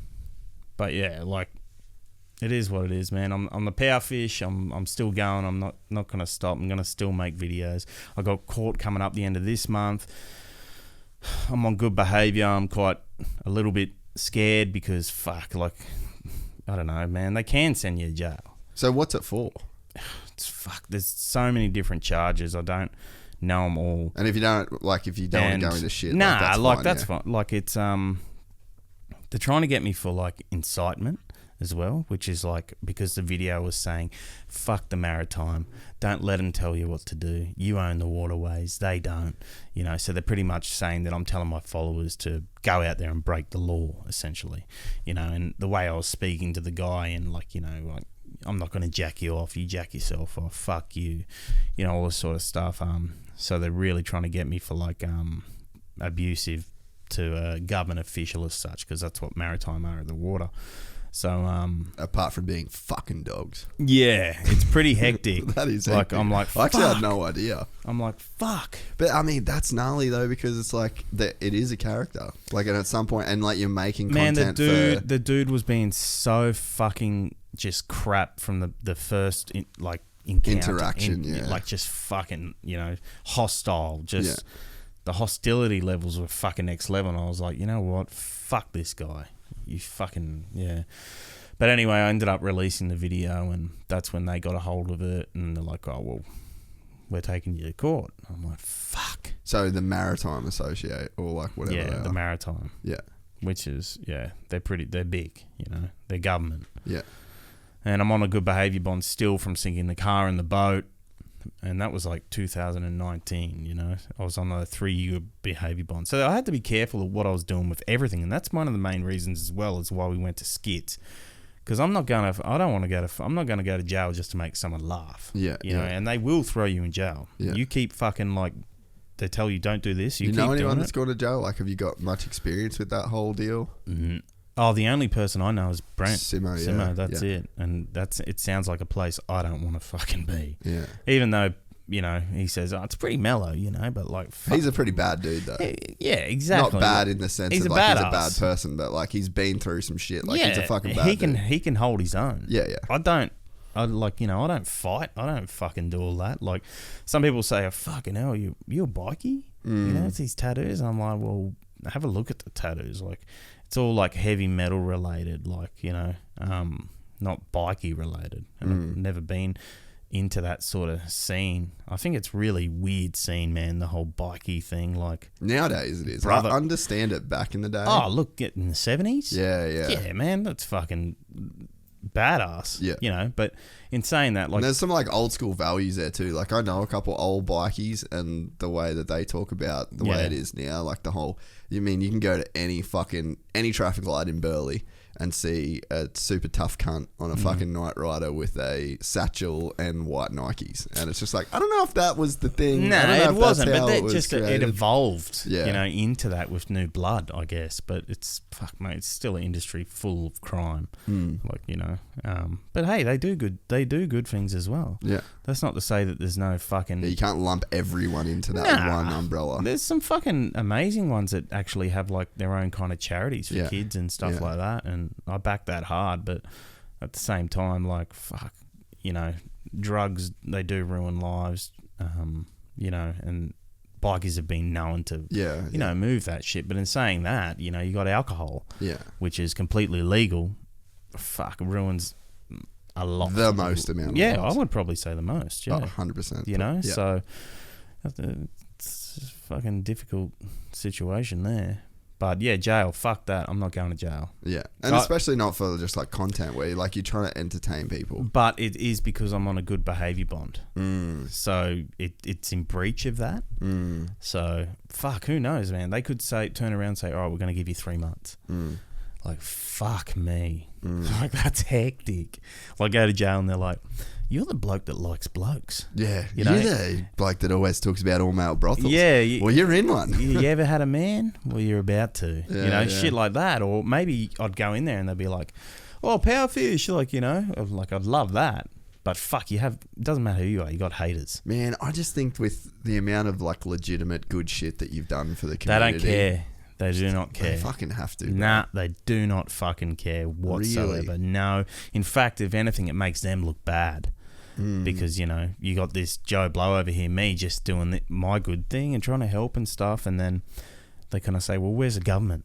Why aren't these people doing this or that, you know? So I don't think it helps, like, astronomically, like, where you're going to get free of anything you do. But I think that, yeah, they don't really give a fuck. I think that I've just got to be careful, and hopefully I can come out of this one unscathed, and I don't know, maybe fucking sink a car in a boat in Queensland, because it's only in New South Wales where my good behaviour bond is. My lawyer's always been saying the whole time, whenever you film, go over the border. To Queensland. And the whole COVID thing, I never could, right? Because I never wanted to fucking jibbity jab. So I was like, fuck, I'll keep filming here, and yeah, that's how I kind of fucked up. But I can't wait till the good behaviour bond's finished, and I can kind of just...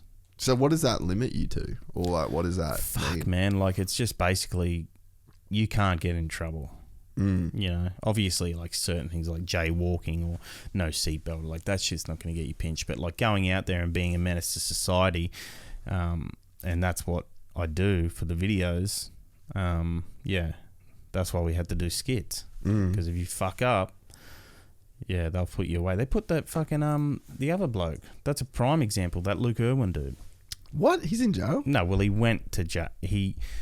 There was some. He did spend time in jail over something, but it was I heard it was his lawyer's fault or something like that. But yeah, he had to calm right down because they were going to fuck him up. Yeah, right. Yeah, because they know about, like, social media and shit, and they want to shut that shit down if you're out there, like, causing, like, because he was blowing, like, air horns in people's ears and shit. Like, that shit was pretty fucking full on. Yeah.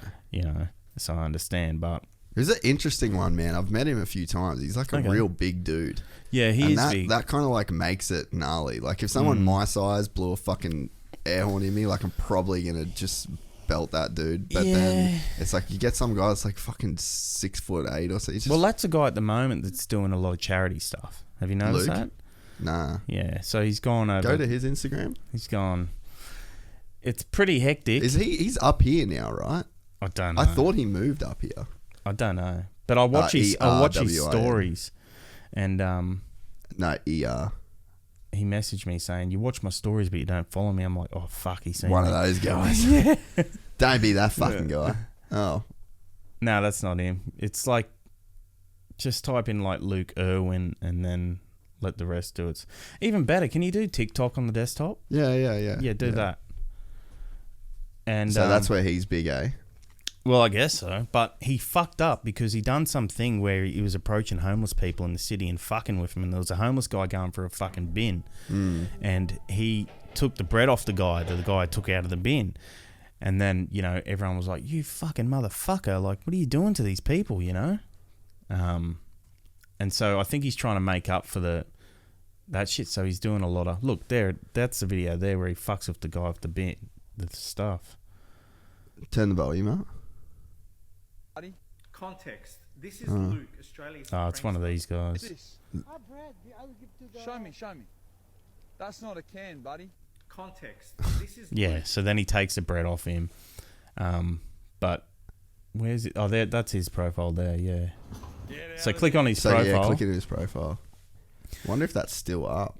So he's out here. Look, these are all the give backs he's starting to do, but he's doing shit that's not original. So he'll go up to someone and go, "Can you buy me a drink?" And then fucking they go, "Oh, okay, yeah." And then he's like, "You're homeless and you gave me $1. Well, I'm gonna give you $100." Yeah. It's like, all right, just give him the fucking money. Yeah. Don't fucking play with him in that. But I don't know, man. He's doing his sort of. And then it comes back to what we said, like, even though it's like for him and his ego in a sense, and then like his brand, it's still a homeless person getting. Look, I've never met the guy, and I don't know. Some people say he's different in person, which could be true. Like, and then some people say, no, he's a fucking flog. And then, so until I meet the bloke, I can't really have a judgment on him because it's just internet. Yeah. But like if you go to like, he's in Uluru at the moment. He gives them money for that. Go to that one. I don't know. Just let me know what you think. Fuck, he's a tall cunt. Love to the locals.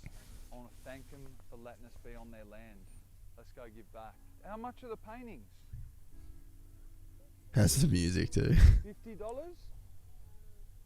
How much is that one? Okay, I want you to keep your paintings. I want to say thank you for letting us visit this beautiful land. She's probably like, fuck off then, actually. We don't want you here anymore. There's $100 for you. There's $100 for you, my brother. Okay? Thank you so much. This is a beautiful place. Uluru is beautiful. It's captured my heart. Okay? Your paintings are beautiful as well. But thank you so much for having us here. Thank you. All right, guys. Yeah, all right. Fair enough. Yeah. Look. Still what do you think? Let him just fucking... So he got... But if you look at the comments, people just fucking roast him, man. Yeah. Oh, well, actually, no, they're all good. Yeah, but they're the ones that are just at the top. Like, you could probably scroll. Yeah, no. You could probably scroll and see. So he actually went away, eh? For well, yeah. What did it... What was so the... it was something related to the shit that... with in the public, doing stuff in the public. Yeah. And then I heard that it was something to do if he had a shit lawyer as well. That so he didn't do. I think it was only like a couple of weeks. He was stuck in there, but yeah, he had to calm right down because they were just going to be like, "You're fucking gone." So, but he did OnlyFans. I've seen his Johnson. It was fucking a cake or something. Yeah, it was quite strange. He had a full His Johnson was poked up and he was putting a cake over it and going like that, and I was like, yeah, right. Yeah, okay. But not a very big Johnson either. For a big fellow. For a big dude, man, his Johnson's actually quite tamed. And then it'd look smaller than what it actually is because it's on such a big person. So you could have like a quote unquote like average cock that'd look pretty small against a 6'8" human. Yeah, look, which is unfortunate. But he's quite lanky, isn't he? No, I haven't like spoke to him in person. Man. Dude, he's fucking huge. Yeah, he looks tall. Yeah, he's a real big dude. I think he was at like Supercross at Marvel in like 2019. Or I've seen him at like some race or something. Yeah, right. But yeah, massive fucking dude. Well. I think it's just kind of a problem. And I mean, I talked to Jackson when he come on the podcast, is like when you're known for one thing, and then your brand is one thing, and like you found, it's like things have to evolve. You get famous off the pranks, but then as soon as people start knowing who you are, it's harder to pull them off. And I think that if you're just attached to like the view counter, and if it's like you want to do whatever you can for the most amount of views, then you're just like in the wind, like whichever way the trends are going. So it is a challenge that people have to face when they blow up super quick. Well, he's been this guy's been on the internet for a long time. Yeah, and he's still going. So I don't know. Good on him. Yeah, I'd hope that you'll be alright. I think that you'll be alright. And I think I'm going to be fine. I've got a great lawyer. If he fucks up and I actually get sent to jail, well, fuck, I'll suck his cock dry. But hopefully that'll never happen. And just try and stay. Like he's always said, the lawyer's like, make a video, send it to me first before you post it. Yeah. I sent him that video of the maritime. He said, no, do not post it. But sometimes we get heated and shit happens, and so. And what's like your thinking behind posting a video like that against someone's advice? I don't know. I really don't. Just, yeah, you do stuff sometimes without thinking. Yeah. Well, but I mean, you obviously did think about it, and then it was just like, no, I think this would be kind of fine. It's fine. Like, everyone makes mistakes. Yeah. Look, I was going through a difficult time, I guess, as well, with like changing my meds, and fuck, I was pretty much having a nervous breakdown at the time, and then I found out that he had actually fined me. Because I got a message saying you've got an overdue fine, and I looked it up, and it was like, he's fined me for all these things, and I was like, what the fuck? And then my brain just went, and then I just posted it. And look, at the end of the day, like the guys, I don't agree with him or what he's done and whatnot, but yeah, we blurred his face out anyway. Yeah, yeah. I'm not into trying to publicise and bully. Yeah, like dox people and shit. Yeah, like that. Like, just because some guy's a douche doesn't mean that other people that know him, his kids or his wife, have to, deal with the repercussions. Yeah. So, but yeah, like I've grown a shitload since I first started. I had a mate that worked in Newcastle. He used to film the junkies that he'd live. He would do the gardening around there in the housing commission areas. He would send them to me, and then I would post them. And that's basically how my page actually started. A little bit of fishing, but then posting these junkies that he would put his phone in his pocket, he'd talk to them. Yeah. And talk to them about a 3-meter flatty. Yeah. And he'd get their reactions and whatnot. And then I would post them. It's so good. But then I started to have a bit of remorse, and I'd grown as a person, and I was like, you know what, I don't want to fucking, put these people on show as such. We all have our own issues and whatnot. We don't know their full story, how they ended up there and that, but it's just not, it just wasn't good. Yeah. So I grew as a person in that. And that's another reason as well. Like, people like, go back to the Jetty Sessions 1, make Jetty Sessions 1, do that again, fuck's sake. And I'm like, I don't really want to fucking ruin someone's day. Yeah, yeah. Do you know what I mean? Like, because it's that contradiction of talking about mental health and your headspace and whatnot, and fishing's good for you. It's like a meditation, anything, So I was like, I don't want to go out there while someone's trying to better themselves, if they are, and then I come in and then I ruin their fucking day. Yeah. Like, that's so contradicting. Yeah. Fuck that. But some people just don't care. The audience just want to see drama. And it's only 15 seconds of their day or a minute of their day. Exactly.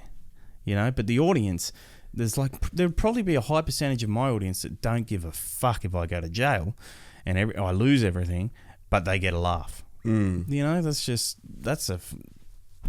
the reality of it. But yeah, fuck that. I'm not into. Nah, I don't want to ruin people's days anymore and fucking all that shit. Would you like, if you could like go back to before you started it, like, do you think that it's an overall positive thing? Because I think that it exposes you, like, this kind of life where you become a public figure and you have a lot of, like, people just know who you are. That has a certain effect on a person. But do you think that, like, would you go back and do it all again? Like, do you think that the challenge, like, because there's obviously been a lot of challenges, but are they challenges that, like, you really grew from? Yeah, look, I think that if I didn't do bad, I wouldn't have been able to do good. And I think that's a big thing, Unfortunately, I've ruined some people's days.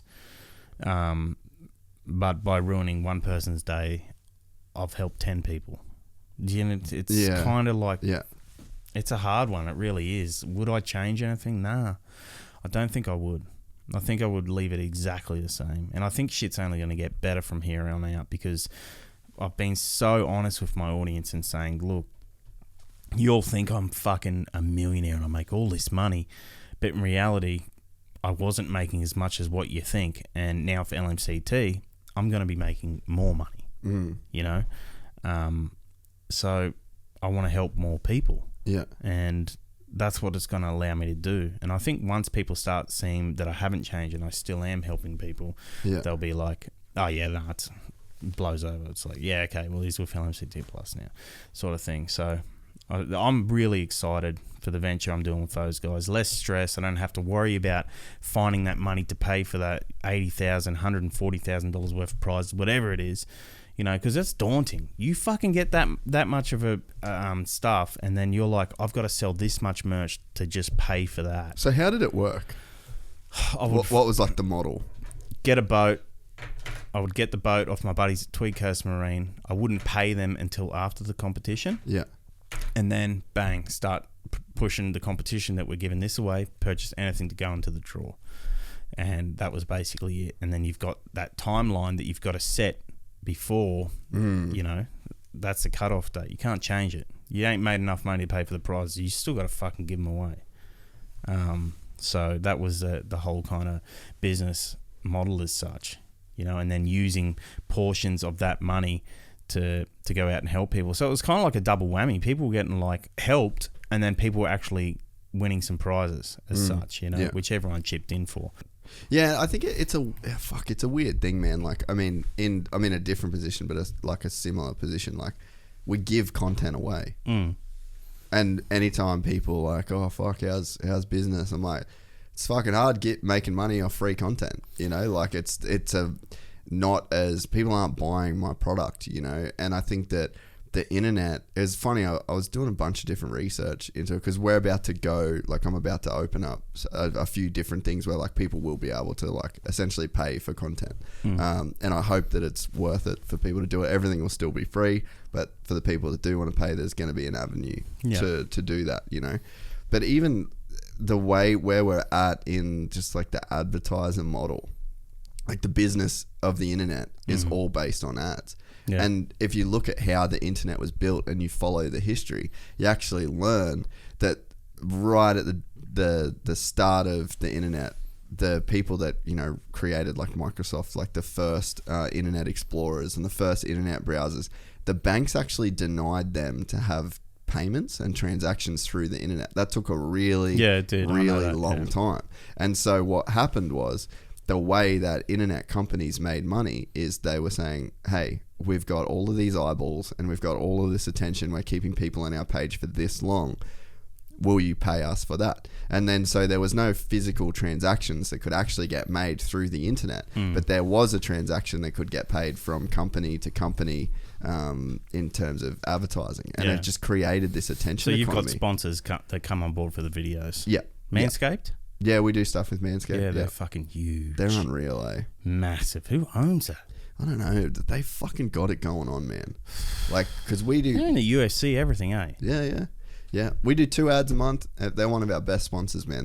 They pay, like, good money. Do they? 2 ads a month. How many subscribers you got on YouTube? 100. We just hit 100. That's pretty good. Yeah, and then we got 15 on another channel, which is like the full show channel. Yeah. But I mean, we'll do anywhere from 400 to 700,000 audio listeners a month as well. Whoa. Yeah. That's massive. Yeah. That's fucking huge. Yeah, it's like a lot of people. So how do Manscaped pay? Do they pay on views? Yeah, you sort of tell them, you sort of say like, oh, we get roughly around this many views, and then it's like kind of based off of CPM, so you do like 25 per 1,000, but you never fucking get that. Like if I got that, I actually wouldn't have money problems. Yeah. But you know, we got like a steady yeah, but you enjoy what you do as well, right? Yeah, oh, definitely. You know what I mean? Like you find that balance of like, fuck, man, imagine being like, I'm talking rich. I reckon it would suck. I'm not even kidding. I reckon being a fucking multi-millionaire would look... I could help heaps of people, but at the same time, more money creates more dramas. More money, more problems. Man, I actually, since I got back from the Cape, because like I grew up pretty like low income, like with my family and shit. Like we grew up in a not the best neighborhood in Cairns, and like so money was always a thing that I like looked at and I wanted in my life. Actually, when I got back from Cairns, because we had so much time to think on the bike, you run for like 7 hours a day. I got back and I was like, I'm actually not going to look at my bank account anymore. Like I'm going to look at my bank account maybe every couple weeks. Yeah, right. But like I'm not going to, because I would literally look at my bank account every fucking day. To look at it every day. I do that. And I'll tell you why. I've just been fucking scammed for like the second time in fucking 2 weeks. Oh, okay, fair. Motherfuckers, man. Really? I don't even know how they're getting my details. So what happened? Just money gone from your account? Yeah, they're taking a certain amount of money and it's identical each time. And when I press it and it can say Google Merchant, it comes up Nigeria. And I'm just like, what the fuck? Now I'm spending all this time onto the fucking bank to try and get my money back. I think the majority of people live week to week. Most people do, like legitimately, that's what it is. Everyone's in debt. Yeah. Debt is massive. Afterpay, fucking all the Apple, whatever all those pays are, that people are just buying all this stuff where they don't have the money for, and that's what they want. They want you to be in debt, so they own you. But I think that it's just got that out of hand that people are just living so beyond their means. Yeah. Like, it's fucking nuts. Yeah. And it's kind of like, well, fuck, where do you draw the line? You better pull yourself up or... Well, I think you got to realize that if you're... So I don't have any debt. Like, literally zero. Fuck. Yeah, zero. I've never... You got a good credit rating? I don't even know. I don't even want to borrow money. Have you ever borrowed money? I've had a credit card. Paid off? Yeah. Oh, well, you'd be good. Yeah. So, but the thing is, like, I don't want anyone to give me money, because then that's what, like, It's you're debt. talking, people get over leveraged. And then again, like, I pretty much want to live on an island where we can keep doing this show, like a money island. Where, like, you know what I mean? Like, Not a physical island. No, not a real island. But I want to live in a place where I can pay my boys to work and I can run the podcast for months and months with Just no, like, you know what I mean? Be comfortable. Yeah. Where you don't have to worry, yeah. Well, so I think, you know, you're saying people getting involved in credit card debt and that, like, you just get over leveraged. So you have X amount of money and then you go like, oh, so now I can borrow this much money. But then if anything happens to this pile and you can't pay that pile, then they take everything. And I think that the reason why people get involved in that, you know, like an after... Dude, my ex-girlfriend, she fucking took my card and put like all this shit on Afterpay. And I was like... I wasn't good at accounting back then because I actually wasn't making very much money. And so I was like, fucking, when I did look at my account, I was like, Afterpay? I don't have fucking Afterpay. And she's like, oh, I bought this, I bought that. And like... How long of a girlfriend was she? Oh, we were together for like 3 years, I think. Okay, yeah, 3 years. That's not that bad. That's pretty normal then if she's going to grab your card. But did she Not ask? without me knowing, nah. She didn't ask? No, so I didn't know. Ooh. Yeah. So it was pretty much, that was a deal, but we broke up pretty soon Yeah. after it. But like, it was more the psychology of her to think that she needed something that bad that to do that to me. Yeah. And if she asked, like, I probably would have Because bought if it. you didn't pick it up, she wouldn't have said She would have anything. never said nothing. Yeah. But I don't think people understand that they're playing like status games. You're playing a status game. 100%. So all you're doing is you're comparing yourself against someone else, and then you're coming up lacking in some sense, and then you're then gonna borrow money, whether it's a credit card or Afterpay or whatever, to essentially like buy that status to get equal to whoever it was that you looked at. But the problem with that is, let's just keep going up. You can buy a Rolex for $14,000. Or you can buy an AP for $70,000, or you can buy a Richard Mille for fucking 1.2. But then it so comes. like, go, but then it keep comes going. back down to, if it makes them happy, and it's not hurting you, don't worry about it. Yeah. Oh yeah. No. You know, like it, but it's hard not to. Yeah. It's hard not to talk about it and think, what the fuck is going on? What is happening with people's image these days, where they need to have that image of, I've got money, like that's not cool. I don't think that's cool. I look at someone, if someone's cool, if they're good at something, that's cool. Yeah. You know, you're not, how are you good at anything if you're just gonna, I don't know, whatever, fucking. Anyway, what's the time? Holy fuck, 2:00. Yeah. Have I been in here 2 hours? Yeah. Like, I'm on the home stretch, mate. Last hour, we're fucking good. 3? You want to do 3 hours? We do everyone 3 hours. No bullshit. Yeah. No, you don't. Some are 4, Griff? Sometimes Griff is buff. No way. Yeah. What? Yeah. Fucking oath. It's good though. How quick does the time go? That's hectic. Yeah. Jesus, I've got my missus and my dog in my car. Here? Yeah, Now? yeah. What? Tell them to come inside. Well, I didn't know if it was like a... Well, they're in the aircon. But that's why I said we could go from 9 till 12, or we could go from like 1 till 4. You Oh, tell me. jeez, I thought that was the time period for the to book the thing in. Holy shit, 3 hours. You message your missus, see if Yeah, she's I alright. will. See if she's alright. Tell her to come inside. I'll message her. Sorry, mate. I thought that message was fairly clear. Nah, wow, holy shit. Time goes quick though. That's why you can do it 3 hours. Yeah, right. Fucking funny. Brief intermission here. While we figure out if the fish's missus and dog are still alive in the hot box of a car. No, it's got fucking... There's aircon in there. I wouldn't do that. Dude, I actually had Do you ever watch Crusty Demons of Dirt? When I was younger. Remember that shit? Yeah. So I had Seth Enslow in here. Oh, see, I don't even follow that, but I know his name. Yeah. So he was the first podcast we ever did wow. in this new studio when we built it. Holy shit. And same day. I told him the times, like the same and thing. he done the same thing. And he did the same Well, I'm thing. always used to like a podcast. I've done one where it went for 30 minutes. Nah, it's fucking lame. What are you And I talking was about? like, I don't know. What are you talking about? 30 minutes? I have no idea. Fuck all. Well, fuck. I may as well get comfy. This is fucking... Yeah, fucking, that's it, man. That's when you're like... Can I have a cold water or something? You got any water? Do you not like tap water? No. What's it like? Give us the fucking... Is it any good? See, you may be thinking I'm taking the piss, but because I only drink filtered water, I can tell significantly. That's no For good. instance, fuck no. This is Mount Franklin. I can pour this in. No, I'll skull that. No, because you've been drinking out of that. Yeah, true. I don't share drinks. Yeah, no, that's fair. Nothing against you. I just don't share drinks, even with my partner. Really? No, I'm not into that. What's the thinking? Well, it's just saliva going on there. Yeah, but do Backwash. you kiss her? Yeah, but that's different. It's the same fucking thing, Nah, mate. it's not, because there's saliva in there and it's unwanted saliva. Mm. You know? I don't want that. Yeah, I don't want it then. Give it to me if we're kissing, but not when I'm drinking. Mm. You know? I still know people that share drinks. Oh, Full grown men. Yeah, I share drinks. Really? I drink from a fucking You ever river. had a coleslaw?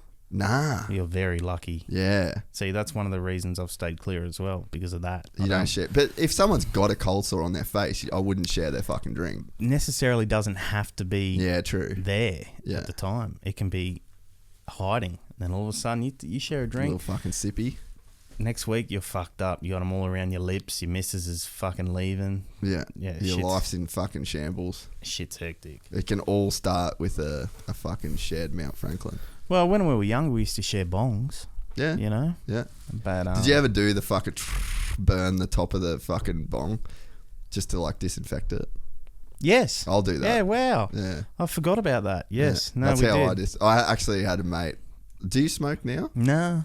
No. Yeah. You I stopped haven't when you were smoked young? since I was about, I think, like 19 or somewhere around there. Yeah, I stopped. When did you start? 17. Okay, so you had like a 2-year period. But 2 heavy years. Really? Yeah. Yeah, like every day. Yeah, okay. Like, because I got a real addictive personality. So it was like, if you're going to do it, just do it. Do it. Yeah. Proper. Yeah. Yeah. Nah, but I don't smoke anymore. I'm not really interested. I just know that last time I smoked it, I just had the fucking most gnarliest panic attack. And it just freaked me the fuck out. And I'm like, I'm not touching that. You can get some hectic ones, though. Oh. I remember the first time I had like a legitimate panic attack from weed was like I fully thought my throat was going to close up and I was going to die. And then you know that that's not what's going to happen. No, but well, your look, body at does the end not of the give day, a fuck, does the it? mind's a powerful thing. Fucking It hell. really is. It tells you you're going to die. You're freaking out. Nothing's happening to you. You're fine. Yeah. You know what I mean? But at the same time, you've been around anyone when they're on drugs and they're flipping out. Like, this looks scary. Oh, fuck. And it is scary. But, yeah, I don't know. I think that my buddy actually, do you know Jared Wright? The Big Les show? Oh, really? You know him? Yeah, he's me mate, yeah. No shit. I fucking love that dude. Yeah, he's a legend. He is like fully underrated. Yeah, He's brilliant. He's a genius. Like full on brilliant. Yeah, he is a genius. He's actually got some magic mushroom chocolate from Amsterdam, So good, that and shit. he's trying to give me some, but I'm just a bit too scared. Have you ever done mushrooms? Nah, Mate, you should definitely do mushrooms. it looks like a I'm scary. telling you as a friend. Looks scary. You should definitely do mushrooms. Scary. But you got to do the right amount though. Yeah, exactly. You So know- how do you measure that shit out? Dude, just buy the gram. Like if he's got chocolate and he kind of knows. Are they illegal? Yeah. Are they? Yeah, well what you can buy mushrooms at the supermarket, can't But they you? grow in the ground, But the who- magic mushies. Yeah. And they're illegal to have. Yeah. What? Yeah. Pretty hectic, eh? That's weird. Very weird. Well, in saying that, look, marijuana grows out of the ground. Yeah. But, yeah, come on, mushies and cow shit. And Yeah. Man, honestly though, like especially if you've like got some shit going on at the moment, like they're a good thing, Really? eh? Do you listen to audiobooks and shit? Never. Man, there's a really, really good book I just finished reading. Google this up or bring this up. It's called How to Change Your Mind with Michael Pollan. He's like a brilliant. Is it microdosing? You can do whatever. So you can do, they call it like a recreational dose, which would be like 2 to 3 grams, which is definitely you're going to feel like you're on something. But microdosing is you'll pretty much just get like a good mood. Like you'll feel happy and good, and then you go kind of upwards from so that's the book there, How to Change Your Mind. You would definitely, I don't know if you like reading, but it's fucking really, really good. But the studies on depression, anxiety, like some of them, I have heard that a lot of drugs can help with that stuff, like you know, like the mushrooms and stuff like that, and they've been using like what else were they? I know they're using mushrooms for microdosing in nursing homes. Yeah.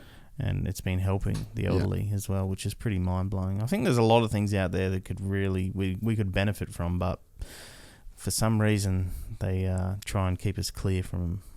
Well, I mean, you think about, so like if you're saying you're on like medication stuff, it's probably like SSRIs, like, you That's know, right.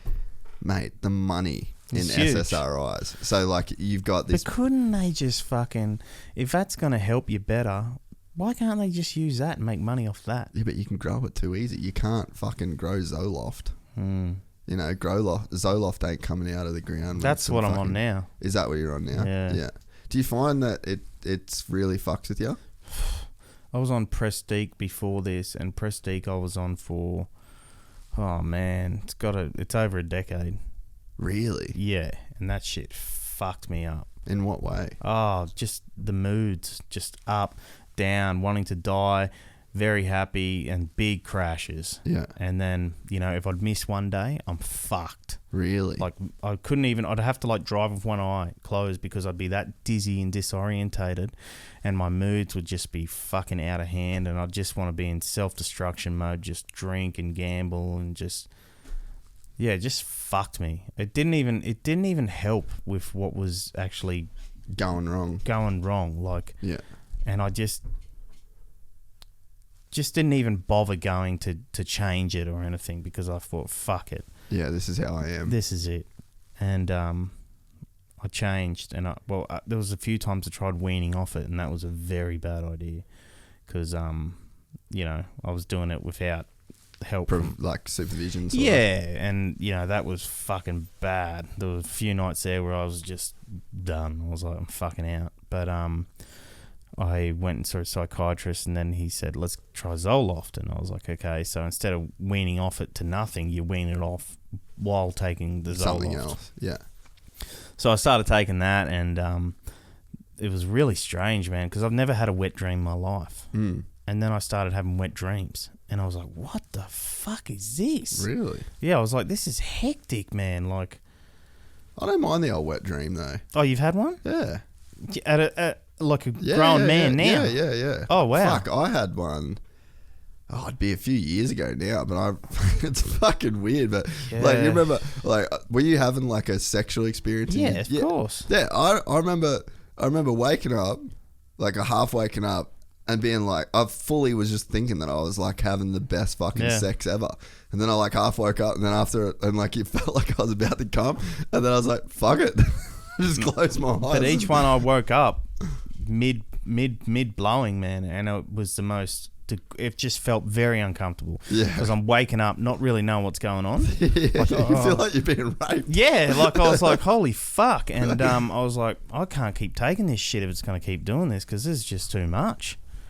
And it stopped all of a sudden, which I was like, fuck. But that's a random ass fucking side effect. Yeah, but I talked to a mate too, and he said he had the same thing. No shit. Yeah. That's crazy. And I was like, fuck. And he's like, enjoy the ride. That's what And I was like, nah, man, I'm not here for this. Because what happens if you had a wet dream over something you didn't even want? Yeah, that's what I'm saying. It feels like you're getting raped. You're like, yeah, fuck, man. So... Yeah, that's so. I actually realized that I don't think I've ever spoke about it on the podcast, but I was on like Ritalin when I was a kid. Oh, okay, yeah. For like a couple years. That gives you wet dreams, eh? Oh, I actually don't remember. Oh, really? I don't remember much about it, eh? Like I feel like I blocked out a lot of my fucking childhood at that, like around that age. Yeah. But yeah, like, because I had ADD, and I said back then that don't really think ADD exists as like a thing, but I definitely just think that certain people's brains work a certain way, and so I'm just got a gnarly fucking. What was happening there? Oh, there was like this is a weird example. I don't know if it gets the point across, but like we just spent a week in a swag, right? And then this is like I can have this thought process, but in like one instant. So there was like a raindrop that came through the swag, hit the fly screen on the thing, and then just dispersed into like a bunch of other little raindrops. Yeah, right. And so I just like I see that, and I just go down this whole train of thought about like how that happens. And then one of the other guys was there, and I said, "Isn't it fucking weird?" And he was just like, "No, you're fucking weird," you know, because it's like I guess I just, with whatever way my fucking brain works, I just think about weird things, and I can think about the same thing for fucking hours, and you know. So are you still like that? Yeah, massive, bro. Really, like huge. Like I've got a very weird fucking brain, and that's why with weed actually helps that because it slows you down. Just slows it down, and I feel like my brain is just going a but when you say it slows you down, it's still, you know, smoking weed still increases your heart rate. Yeah. Blood pressure can go up or down, kind of depending. It's slowing your thinking down. 100%, man. Yeah, like right. fully, it just like. Are you medicinal? No. But it would be like that. Yes, it is medicinal. You know, I'd look at it as like a supplement that you'd take for fucking. Do you grow your own weed? No. No, you got a dealer. I'd love to. You got a dealer? I do. Yeah. Yeah, got a guy. Know a guy that knows a guy. But weed dealers are funny characters. Yeah, it's fucking hard, dude. It's just shit thing about drugs in general. Like, you just should be able to, if you like do drugs, you should just be able to go and buy the drug that you do, and it should be. Who like, was I watching good. the other? I think it was Joe Rogan that was talking about that if they made everything legal, that it would be just. He was saying it'd be fucked up, like bad. Bad? Yeah. Really? I'm pretty sure it was him. What was the arguments? I think it was just about that people wouldn't have any self-control. But I just feel like people do what they're gonna do. At the end of the day, look, if you're a gambler and you're banning yourself from gambling, right? You're gonna find a way to do it. I never understood gambling addiction. Oh, it's bad, very bad. Really? Yeah, it's very, very crippling addiction. Very bad. A lot of people still killing themselves every day over it. Yeah. You know, because they're getting in over their head, and it's weird because it's legal. But the actual process that goes into, like, for instance, pokies, right? Yeah. It's not like you've got some computer nerd there that makes it. It's like full fucking brain surgeon, neurological, whatever the words are. All different machines, different lights, different sounds for different people, targeting different people, slow wins, fast wins, big pays, little pays, like... It's psycho. It's like an algorithm. Science. It's science. Yeah. It's fucking science, and it's legal. That is psycho. Yeah. But I mean, I think that, you know, to talk about, like, yeah, that's a great example. Like, gambling's legal. It's insanely destructive, and it's the kind of thing for me. Like, I look at it.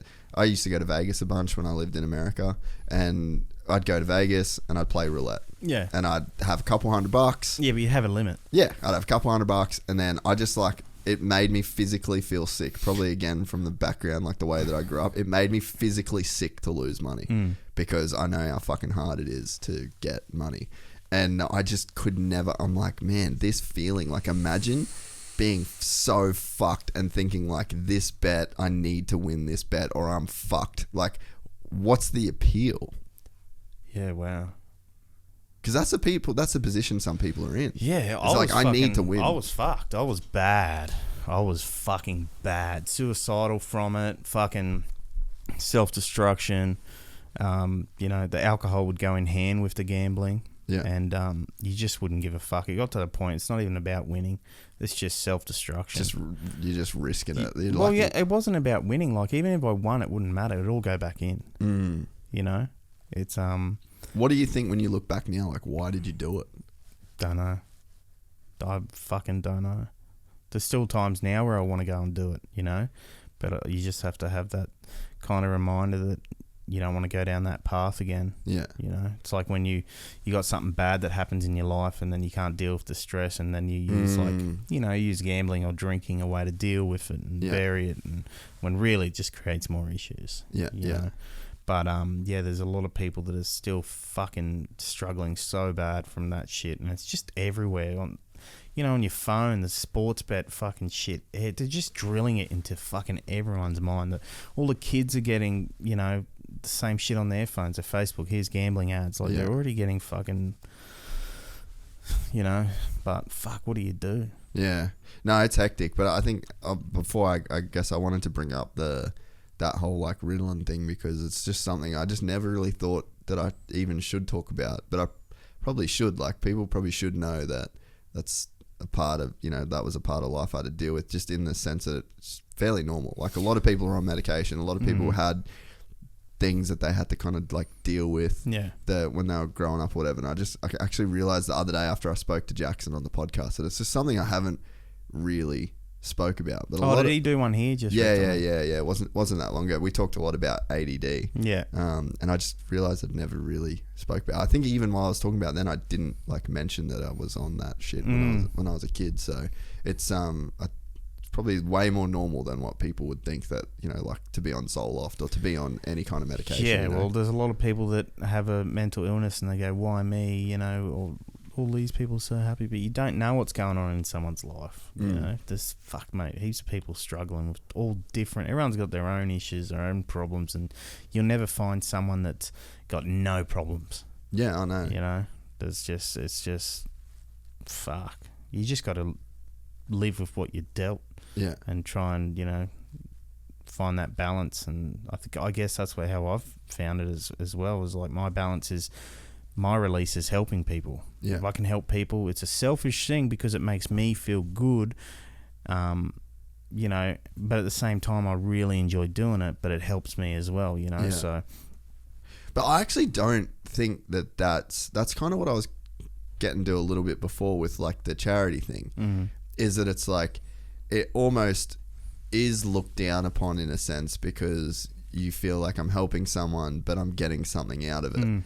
And I feel like that with the podcast as well. It's like, I know that I'm helping a lot of different people. I know that there's a lot of people that get something out of that.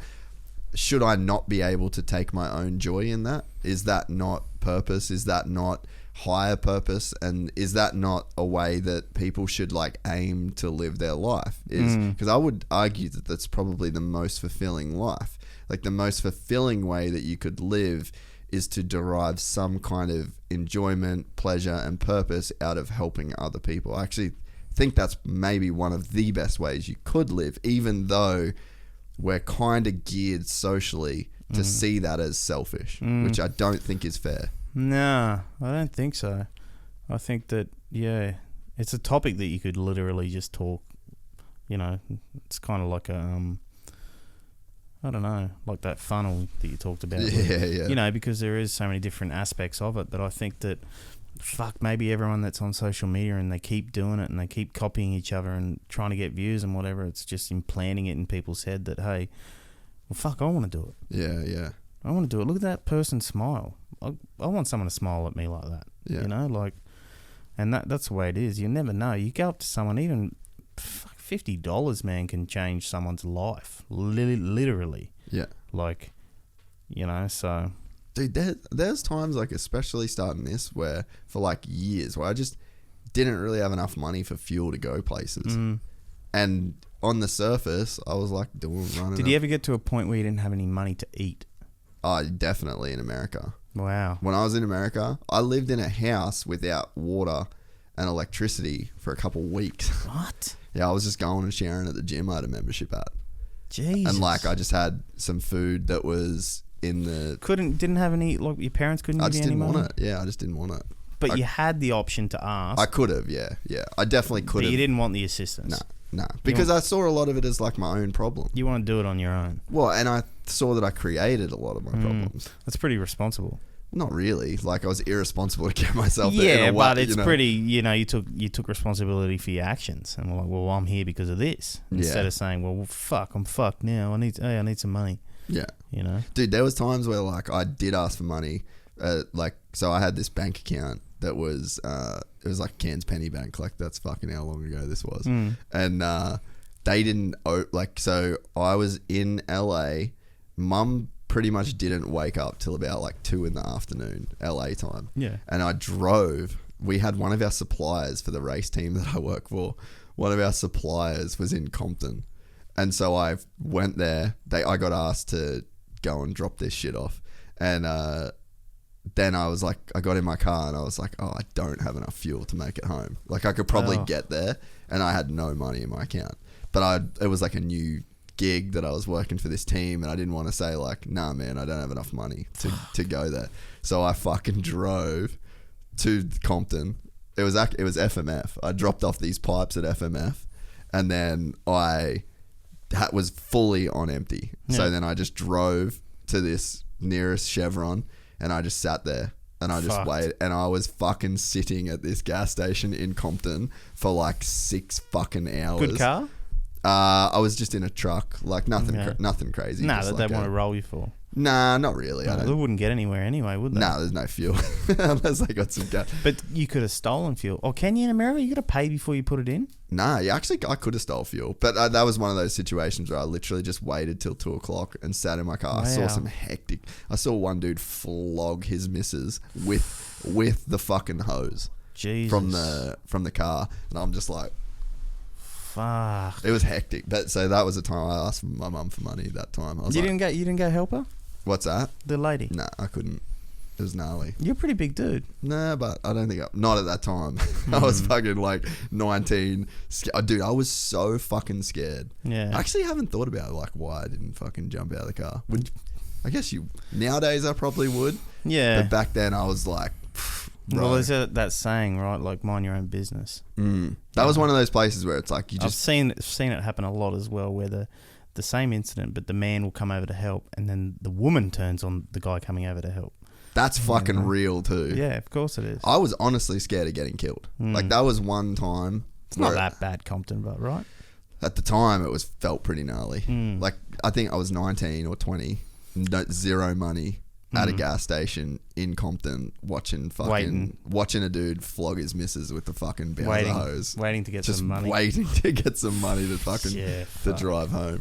I don't know if I. So $50, big deal. Oh yeah, like that could have changed my whole 100%. Because if you died, because let's say you did get out of the car and help that lady, and then he turns around and shanks you, or whatever, you're dead.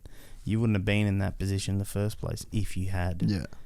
$10. But that's the thing about wealth in general, right? And that's why you look at there's ideas being raised about like a minimum, like what we did through COVID. Like everyone got, how much was it, $750 a week or fortnight or something like that.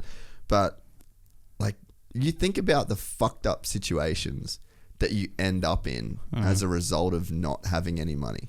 So like so much of the like crime. That's why you keep looking at your bank balance. But yeah, you don't want to go there. You don't want to be at that fuel station. But there's so many. Think about the amount of people that have done fucked up shit. Like you say, ruin someone else's day. Yeah. Steal credit cards. You know, like think about what people will do in a situation when they don't have money. Like if you've got no money and you've got no job, you got to feed your kids, you got to fucking pay your rent. You got to do whatever. It's crime. Imagine if your kid gets sick. Yeah, you can't pay. Well, in America, it's different, right? If you don't have health insurance, you're fucked. Yeah. So you're gonna resort to crime. And I think that's like a real argument for just like lifting because I feel like society is only as good as like the lowest person in society. In a sense, you know, it's sort of like a chain's almost only as good as its weakest link. It's like we should, as a society, aim to have as few people living in poverty as possible, because poverty is where all the fucked up shit goes down. Yeah, but then there's going to be less cake for everyone else, and everyone wants all the cake.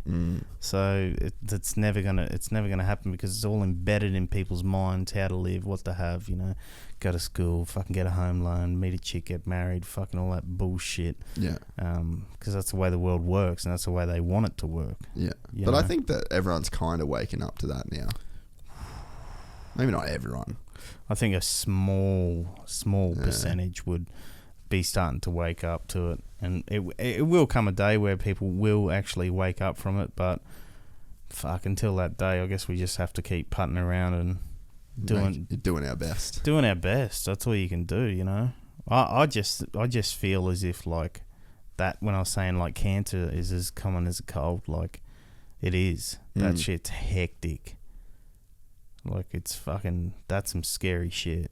Yeah, people are dealing with that shit every fucking day. Yeah, it's brutal, man. And then like, you know, you'll be there and you'll be thinking, oh, I'm having a fucking bad day. You know, but are you? No. You're not, are you? You're having a great day. Dude, even, you know, we just went up to Cape York and it's like you're in a swag and you're eating off a fire.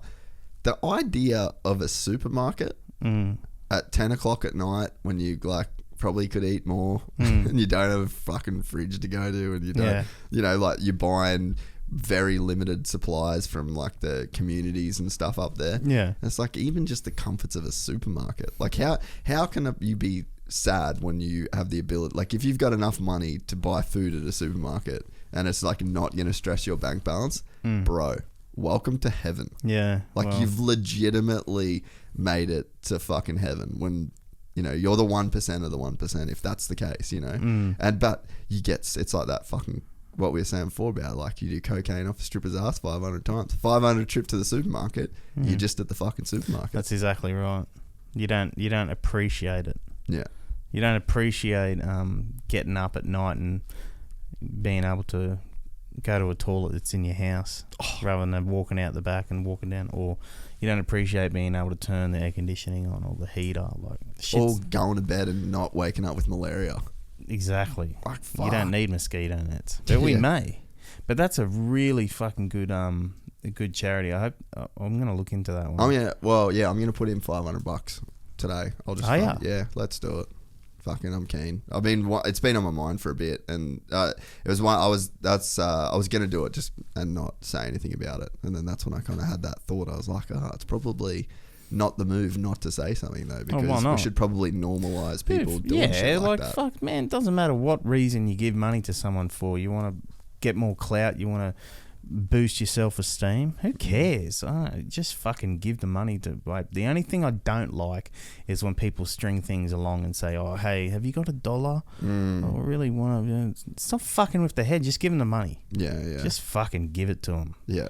You know, film it all you want, but don't fuck with them. Yeah, don't make it a show. Nah, just fucking hell. Of course he's probably, majority of those people, what are you trying to prove anyway? Majority of those people, they're the most giving that there are, because they have nothing. They have nothing, They're nothing. Yeah. Like, you know, they'll give you their shirt before a fucking millionaire will give you something. Yeah. Yeah, no, it is true. Have you got any, like, stories that, or people that really touch you when you gave them something and it, like, you sort of didn't know, but in the end it really ended up making, like, a massive difference to their life? I think all of them are pretty, you know, pretty grateful, and I try and look for the ones that are, you know, in dire straits as such. Yeah.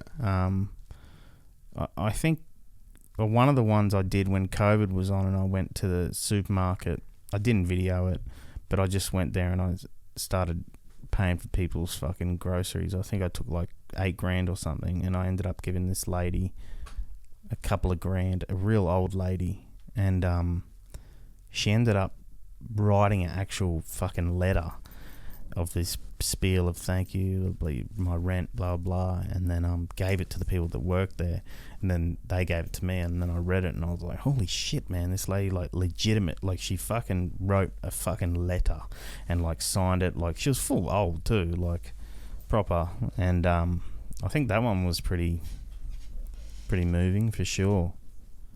She really appreciated it, because people don't really know what to expect either, you know, like you got some dude, I'm pretty confronting as such, tattoos on my face and my everywhere, like, you know, and then you got me standing there going, oh, here, I'll pay for this, here's $1,000. You're like, whoa, what? Yeah. You know, it was only the other week we tried to do one at a seniors village, and knocking on their door and then saying, oh, hey, how much rent do you pay? This much. All right, well, here's 4 months rent. Yeah. You know, blah blah. And that backfired completely because, you know, they're old people. They can fucking hell, you're scary to them. Yeah. You know, they don't want to fucking open the door. They lock themselves in the house. That's crazy. Then we had a dude yelling out, "You fucking burglars, motherfuckers," screaming and shit. And like, I was like, holy shit, this is hectic. Let's get out of here. This is the worst idea ever. I was like, no. But I've got another good one that I want to do, and it's the post office. So a lot of old people still go to the post office to pay bills. They're not good with social, like the internet and shit. Yeah. So, I had an idea where standing out the front of the post office, I think pension day is a Thursday, I was told, and then in the morning, you know, and then saying, "Hey, you here to pay a bill? Oh, what bill is it? Show me." "Okay, here's the money for this bill, or this bill, or this bill." Because they're still paying their bills by the post. And a lot of them can't turn on the heater as such, and because they don't want their because pension's not much money, man. Yeah. They live on fuck all, and majority of them do anyway. And I thought that would be a really, really good idea to try and do something like that. Yeah. It's just kind of a little bit different, I guess, as well. Yeah. We did do a different one not long ago with I bought a couple of those motorized mobility scooters. Yeah. And they're very expensive, those fucking things. How much are they? $6,000 a pop. Makes sense. Yeah. Well, pensioners can't afford that. Nah. They can opt for a walker. It's not a motor. It's just fucking a handle with wheels, and they just putter it like, you know, that's fucked. And I thought, fuck, I want to do something for the old people. I thought, fuck, that'd be a great idea. Let's go buy 2 of these, pick fucking 2 people that have walkers and say, "Hey, why don't you have a mobility scooter?" What do they say straight away? "I can't afford it." Yeah, so gave them that, and they were really fucking, really, really happy. And it's kind of put me onto another project now I want to do is I want to buy a big pontoon boat as such and deck it out for wheelchair access and then make it accessible for the public, the disabled, to take it fishing. Like, you know, they don't have to pay to use it. I'm not running That's sick, eh? Yeah, I'm not running a fucking... it's not a charter company. It's not a charter. You want to use it, just contact me. Fucking here's the keys, take it out. So I'm not like, you know, I don't have to get insurance or for any of that shit. Like, so they can just use it and I'll deck it out. And because we don't have anything like that. And I think that those people would really benefit from that, because one of the guys I gave the mobility scooter to, he said, "Fuck, I'd love to go fishing, but I can't get in a boat." And I thought, fuck, I'm going to get one of these pontoon boats and deck it out, and, you know, maybe even put like a bathroom in there with a hoist set up so they can at least be comfortable and stay on there for a long period of time, rather than, I've got to go to the toilet, got to take him, get him off. Like, yeah, you know, make it full, deck it out for him. But yeah, that's a project I want to do. Like, just shit like that no one else is really doing. Yeah, to help. Yeah, no, fuck, it sounds like an awesome idea. The fishing thing's cool because it seems like for you that's probably been like one of the constant things in your life you've been able to do that like help with the mental health side of things. Yeah, 100%. I would like to fish more, and I'm hoping now I'll have less stress on me and more time freed up to actually do that. But yeah, I really wasn't fishing for a while there because I was so busy. You got to go out and you got to make so many videos. You got to have meetings and think about what fucking things you're going to film and forecast and all this shit. And it's just like, holy shit, man, like this is hectic. At one point I was like, I'm fucking done. I can't do this anymore. Like, the fishing or the business? The business. Yeah. I was like, oh, fuck, it sounds like I'm whinging, but fuck, man, that's way harder. People think there's no work involved. There's a fuckload. It's insane, bro. Rather than going to work for an employer where you work 9 to 5 and you go home and you switch off. You don't care about cash flow. You don't care about your overheads, nothing. You just go home and go to bed. You wake up. They deal with all that. Yeah. But then when you're running your own business, plus you've got to make your own content, like I do all the social medias, everything. It's just constantly on your fucking phone. Like, yeah. And it just gets fucking... And then there's that weird thing where it's like you're in it. Yeah. You know, it's not even like you're just the business guy. It's like you're the fucking product as well. Exactly. And I mean, that's what I was saying before. Like, I did 3 years of just switching back and forward back of my own shit. Yeah. And I was just like, man, this is not a like long-term business model because I fucking hate myself. Like, I'm over it. I'm sick of seeing it. Yeah, you'll burn yourself out. Oh, it's insane. And then you've got to deal with like the negative comments and people's opinions, and I'm just like, hey bro, I've put out 300 podcasts for free. That took 3 hours to sit and record, and then 10 hours to get ready to post. So I'm 16 hours deep times 300 times the posting times the fucking shit. And now I'm reading your bad comment that's saying that it's just like. But do you read much into it? Not these days. No, but you did at the start. I think that everyone probably goes through a process. But there will be that time where there will be a comment that will just get you. It'll get you. Yeah. And that's all they're doing. They're just trying to get you, and they get you every fucking, not all the time, but the ones that they know how to get you.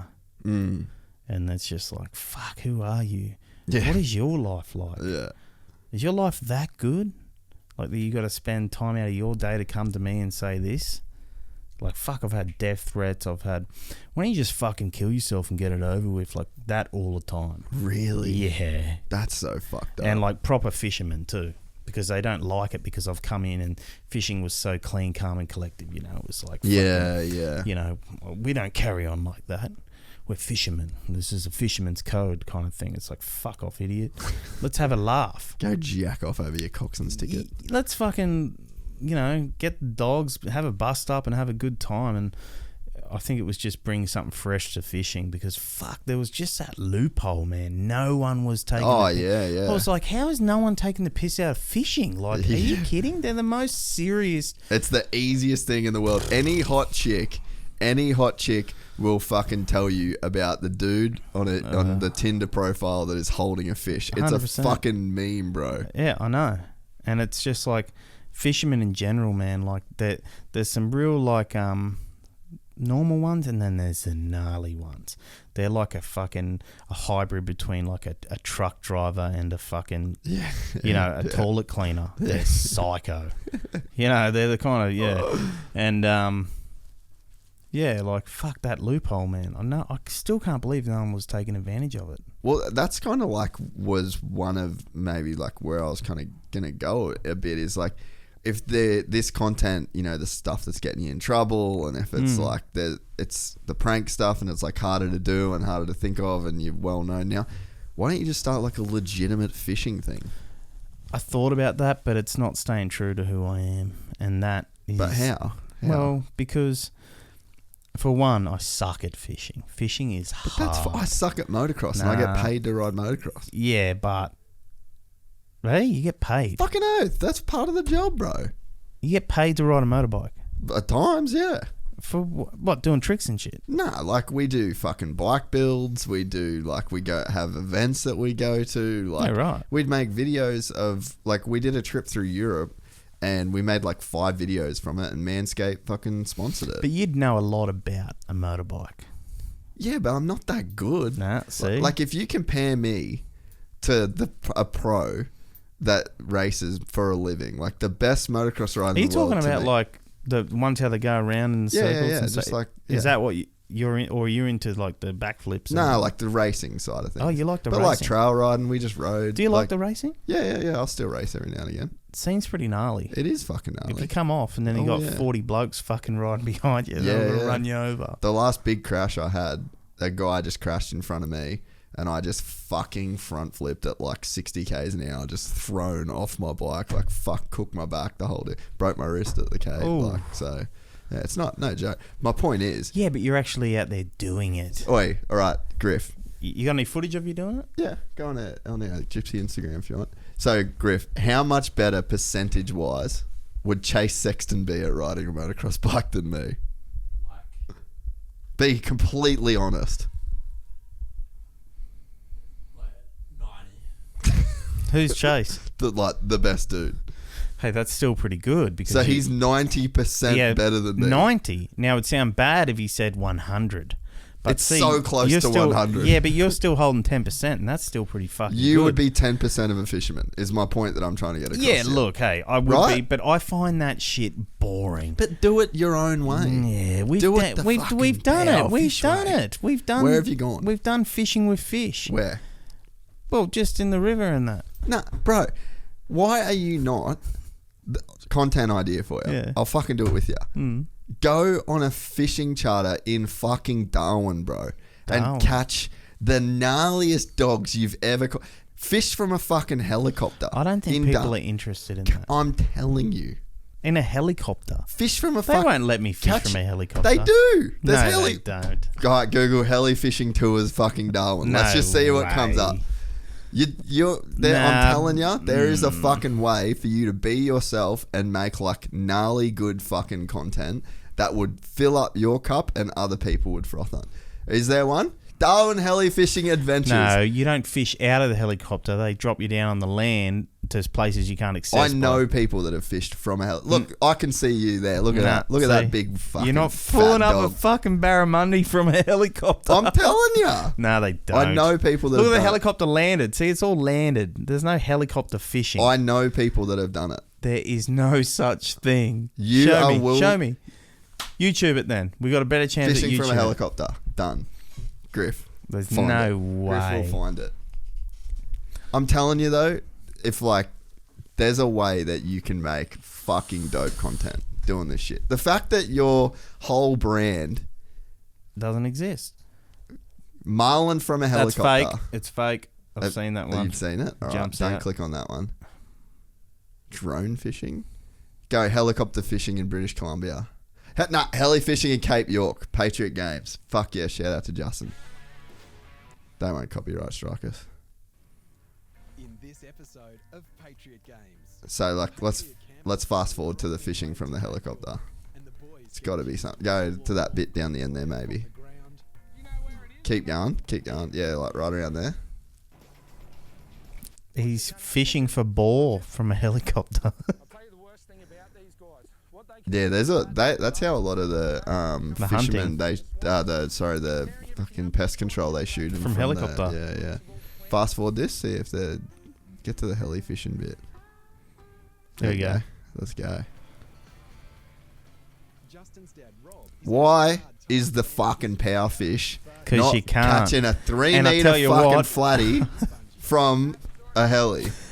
For one, helicopters are fucking dangerous. They are very dangerous. And two, You're dangerous. it doesn't exist because fast forward it right fucking there and you'll see they're standing on land.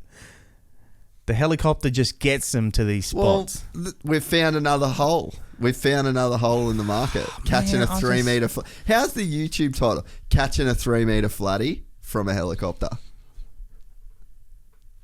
It's a good fucking YouTube. It is. Do you reckon I could? Would anyone? I don't think it's legal. I don't think that'd be Bro, allowed. I'm telling you, I know people that have done it.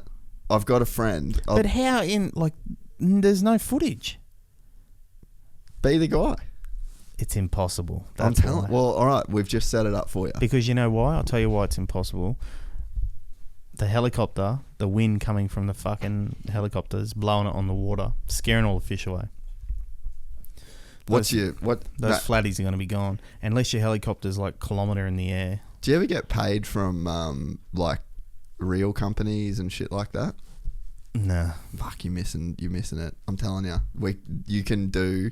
There's a way that you can make a lot of the shit that you want to make and get like sponsors with legitimate fishing companies. Yeah, but and then I got to fucking answer to someone and just get a fucking brand manager to fuck do the deals that. for you. Nah, it's more dramas. I'm happy, just comfortable. You know, I don't want to fucking That's fair too. delve into that shit and be one of those. Look at these jocks. You know what I mean? Like chasing barramundi. You know, they're so too serious. Like I'll fuck around on the river, do the flatty 500. We get contestants on there that catch a flathead or they win some money. You know, just Yeah. shit like that with banter in between and just not the so normal fucking stupid fishing content. It's so serious, man. It's so lame. Yeah, I just feel like you could really get in there. I and think do it the way would you be wanna do it. cool going to like the Amazon or something. Yeah. Like shit like that. But see, since the Powerfish started, the whole COVID thing. Yeah, you know, you started in. There was nowhere really to do. But now, as things are slowing down, I don't know. Some places you still got to be vaccinated, I'm sure. Not in Oz. You can go wherever you want. Oh, in Oz. I'm pretty sure. Yeah. Hmm. Yeah. Are you vaccinated? Yeah. Triple? Nah. Ooh, double. Nah. Yeah, double jabbed. Did you get any side effects? No, literally nothing, bro. Oh, like nice. I had Senator Malcolm Roberts on the podcast, like the One Nation dude. We did like a full deep dive. Like I was very anti-vax mandate. What do you think of that guy? I enjoyed the conversation. Very smart guy.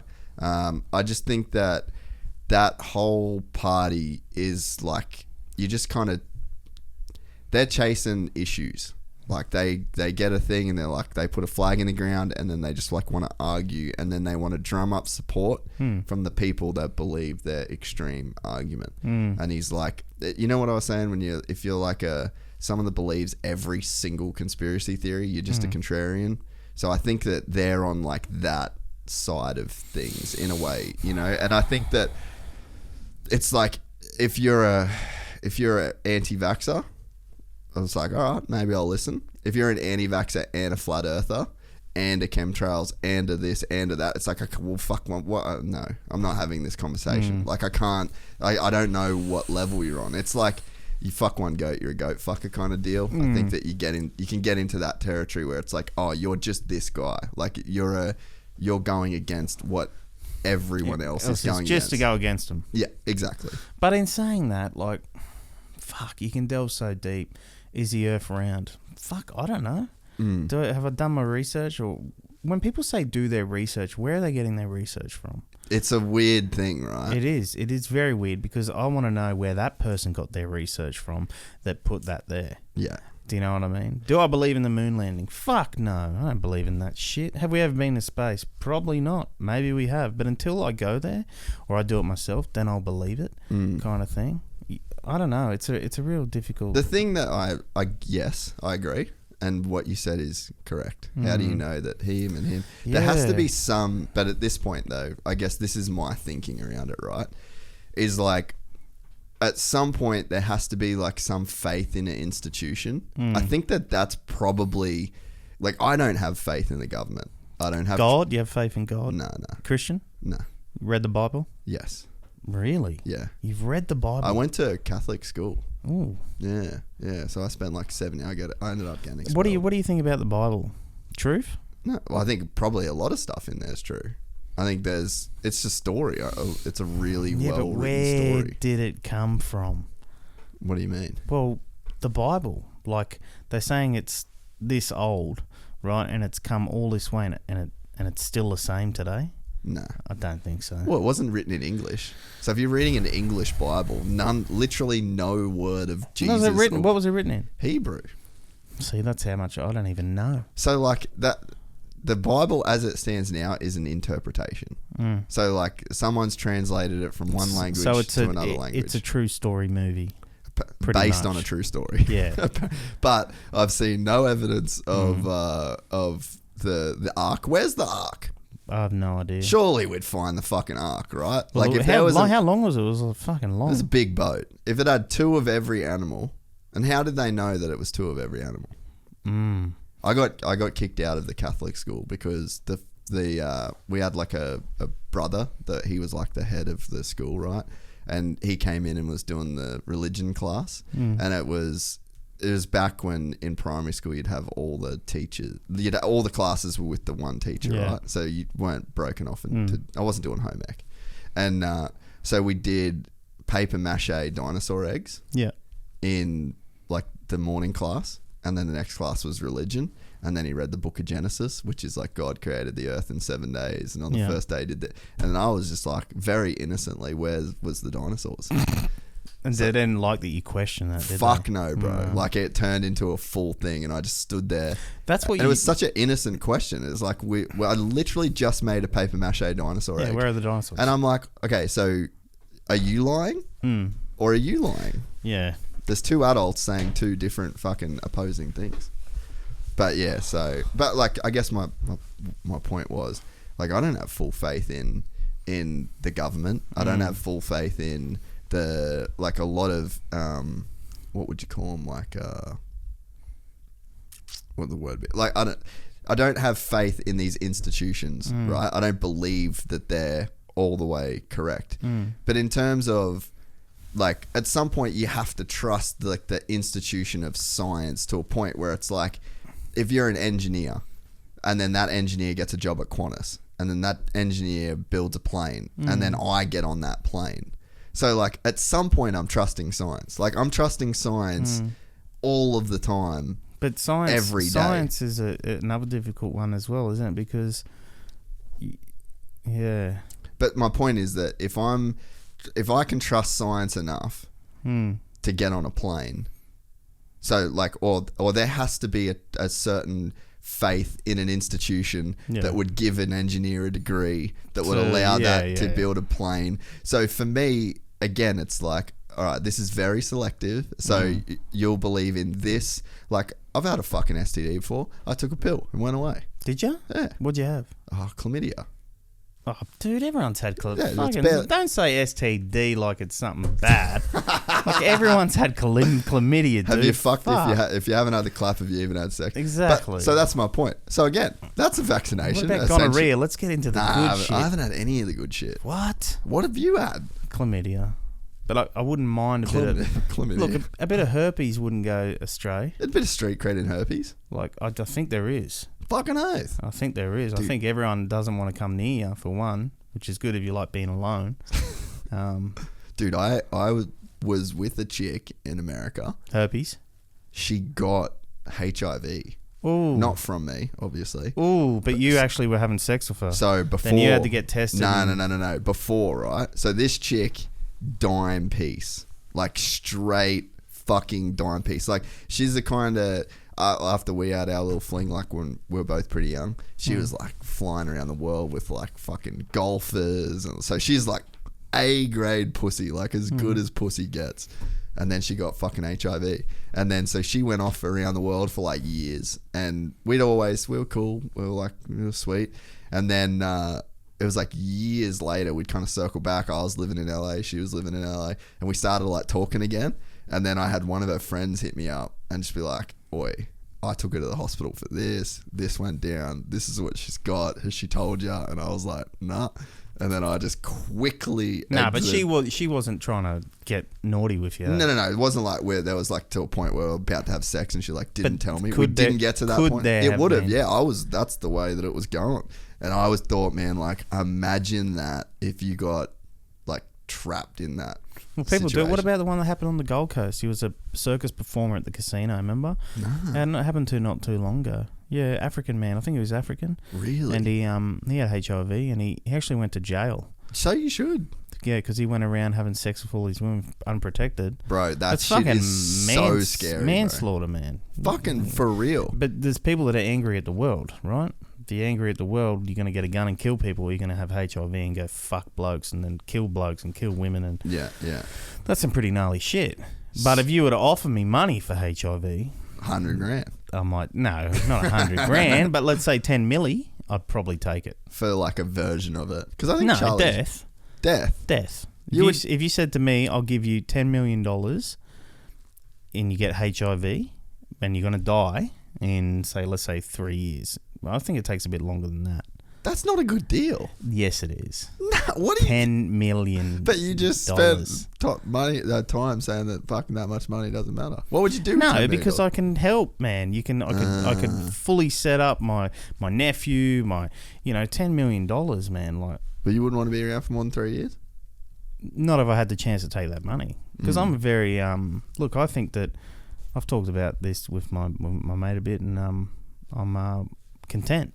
I'm happy, like, with what I've achieved in life. I don't feel as if I need to go anywhere or do anything. I'm like, if I died today, I wouldn't. There's nothing that I really want to do. Yeah. If that makes sense. Yeah.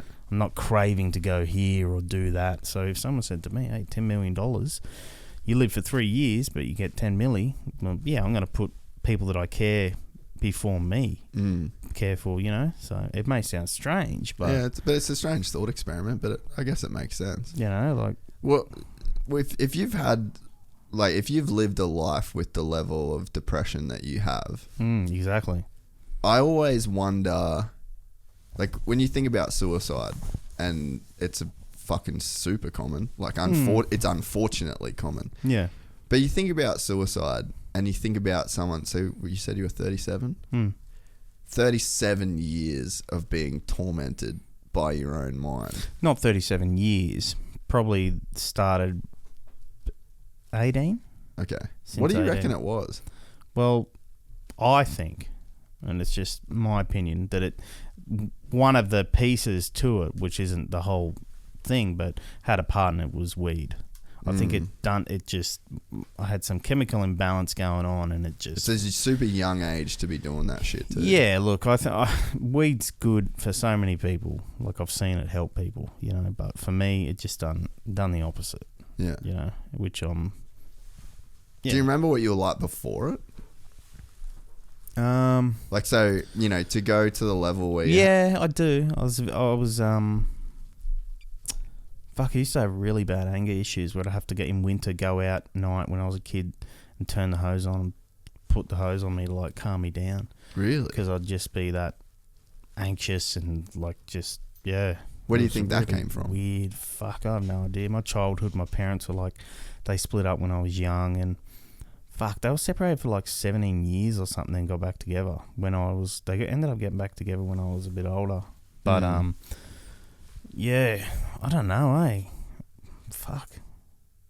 It's weird because I've talked to people, psychologists and stuff about it, my mental health, and they're like, well, we got to go back in the past and we got to find what triggered this depression, this panic disorder. Let's trigger what happened. Something happened. And I've tried thinking so much, like, what was it? Like, I wasn't molested as a child. I was good. Like, you know, apart from like, yeah, we would live in halfway houses because we, you know, my parents split it and we had no money, like, you know, shit like that. Yeah, but there's fucking trauma in that, bro. Like, there is. Not for me to remember. Yeah, but so it's fine. I think you should do mushrooms. I think you should start. Yeah, dude. So I've had a couple of like gnarly revelations on mushrooms that have helped my life. Yeah, like, I've heard from it. the point. Look, I've heard more good things about mushrooms than bad things. I had a mate that done it, and he wigged out. He ate too many, and this is when we were about he just 19. He ran in front of a car. He was in a coma for months, came out with ABI. He's fucking, you know, he's meant to let his brain repair. He didn't, so he kept doing drugs, and now he's all fucking in the clouds. You know, so I have heard many more good things about it than bad, but just hearing those bad things was enough for me to be like... You have to nail the set and setting. Mm-hmm. Like, even in here, like, you know, saying I've done a couple lock-ins. Like, no way. But you just got to be somewhere safe and with someone comfortable. But so, like, for example, so I had like a real like insecurity for most of my life around like, oh, you talk too much. Yeah. Like, that was always the thing that people said. And I would always, and I hated about myself. And I literally, like, I had a version of hate for myself over who I was and it was something I couldn't change, you know? Yeah. And I always thought it was out of ego and that I wanted to like big note myself and I wanted to be the man and I wanted to like that, and that's why I did it. So I had this really, really, really negative self-image of me because of like this thing. But what is it? Well, so I did mushrooms, right? And we were supposed to go. We're at a mate's house and we took some mushrooms. My mate had just broken up. I had his chick leave him. He was engaged. Like, so he was going through some shit. So I was like, sweet, let's go up here. We've got some mushrooms. We'll fucking go. We'll go out on the beach in Noosa and we'll just sit and trip and fucking, you know, enjoy the world. And then, so we end up going to this bar on the way to the beach to like wait for shit to kick in because it takes like about an hour. Yeah. We run into one of my mates and he had this new chick and it was like a big deal for him. So he's like, stay and have a drink with us. Anyway, I end up just full blown fucking tripping balls while I'm at this table with all these fucking strangers. And I like felt the anxiety like I'd never noticed before. But whenever I was in this group situation, I would feel like an anxiety to like be the vibe guy. Yeah, right. Like I wanted to make sure that there was good conversation. Like I always read a lot of books. I always had interesting things to talk about. I could always pull from some random thing that I read or heard and like generate a conversation. Yeah. And in just as simple as that of like, but I was here and I just couldn't talk. And like, cause of the mushrooms, I just literally couldn't fucking say anything. And the anxiety, bro, that started building up in my fucking body, I was like, and I felt like I was gonna fucking explode, like Yeah. because and then I noticed, I'm like, bro, you have this crazy fucking anxiety around wanting people to have this good time and like wanting the room to feel a certain way when you're in it, and that's a very innocent thing. And so this was probably only fucking 4 years ago, man. So I spent 30 years literally like hating that side of me. And ironically, I fucking talk for a living. Like, it's my job. Yeah, But yeah. I fucking hated it so much, bro. And that was like, if you wanted to fucking get at me, then that's what you'd say. And so it wasn't, that it was just mushrooms, and it was just sitting there, and it just gave me this perspective. That's a thing I'd hated about myself my entire fucking life. And it wasn't until I did that I kind of like got some perspective over it. Then I had some other things that came up on like different times with like, it was something I could remember in my child. It was like a sex related thing, and it wasn't like molested or nothing like that. But I remember hearing sex when I was young, and I knew it was this guy that was like it was like a family friend I looked up to. He was the fucking man, and just seeing that as like a 5 or 6 year old warped my whole perspective for most of my life about what sex was and should have been. Fully, there was so many fucking things in my life that hijacked, and it was just happenstance. A 5-year-old kid overhearing sex for the first time, and then again, I was on mushrooms when I knew this thing happened, and I remembered. I'd always thought about this thing, but it wasn't a serious event in my life until I did mushrooms. That's very interesting. And it gave me this like crazy perspective on this situation. So that's what I'm saying to you, man. It's like, it might not be a case of, you don't need to trip fucking balls to go with the cosmos, but you just feel things in a different way. It gives you like a lens. And I mean, if you've got these like, that mental health side of things, but you don't know where those traumas come from, or you can't point a finger on it, it might be stuff that you've spent a lot of time thinking about, but just the wrong way. Yeah, exactly. And I it could get that. open. I've heard different like layers as such. You've got so many different layers of shit. Just gets lost there. Like, it's literally right there, but I just can't get it. So maybe that is it, or maybe I need to just fucking eat heaps of mushrooms. I'm not But sure. I don't think you need to do heaps, bro. Nah, that's but what like, I'm saying. Like, just, I think that what you should do is, if you can get something off your mate that's like good quality shit, then you should just start with like 2 grams and just see how you feel. Do it on an empty stomach. What about like, heroin? I'd do heroin. Really? Yeah. I feel like I've done heroin, bro. Like, with fucking injuries and in hospitals and shit. You'd smoke it? Nah, I'd want to have a doctor like fucking. Oh, you want to inject it? Well, like I'm saying, I've had it before. You like, would in do hospital. it, but would you do it? Well, I've literally done it before. Why would I not? No, but like, I'm not talking like A grade fucking hospitalized fucking opiates. I'm talking about like heroin. Probably not. Off the street. Probably not. You get it, and then you got to burn it and mix it and all that shit. Nah, I feel like you can just get it though. Like, I don't know where, but probably you can. I don't know. What would make you want to do that? Fuck, I heard it's the best feeling ever. Dude, I've like, just from painkillers, I've like been in the hospital. So like, I've had fentanyl. Like, fentanyl, they reckon, is X times stronger than heroin. Well, that's the big thing now. Yeah. Is, that's what's being put in everything. Yeah, well, they're cutting everything with it.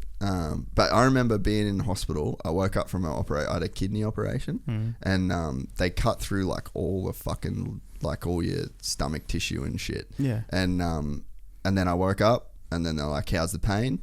And I said, "Pretty much most pain I've ever had in my entire life." And then they fucking give you fentanyl. Gone. Everything gone, bro. You're Happy. just cruising. Yeah.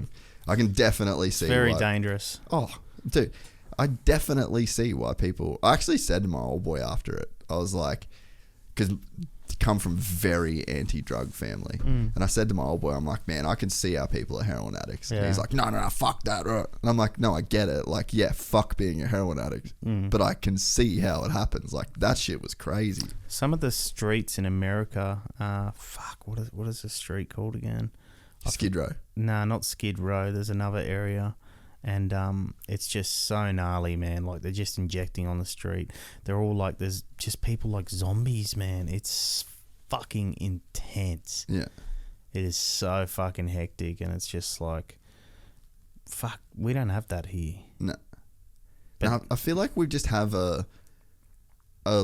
That's kind of what I was saying before. Like, I think our lowest level of society is at a higher level, if that makes sense. Yeah. Like, I just feel like, and that's why, I think that's why people like you are important, that want to give to people that are in that lower economic, because I genuinely think like the way that a society is lifted is from the bottom up.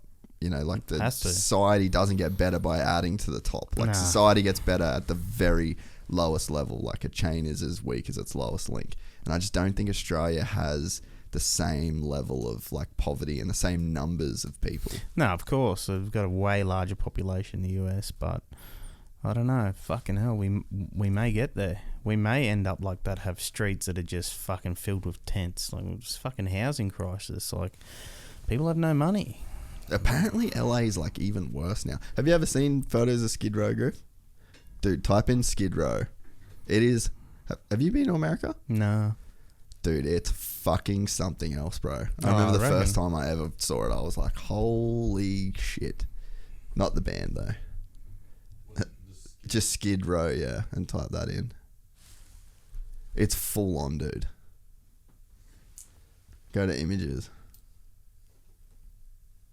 Yeah, literally just open up, and that's what it looks like for fucking miles and miles and miles and miles. Yeah, it's fucking next level. That's not even gnarly. Like, go to the tents. Like, you see the tents and shit. That's just what it's like. That's downtown Los Angeles, bro. And it's like a whole neighborhood of that shit. So yeah, we fucking definitely don't have that. That's it's interesting what you're saying about the weed thing. I think that weed when you're young is not good.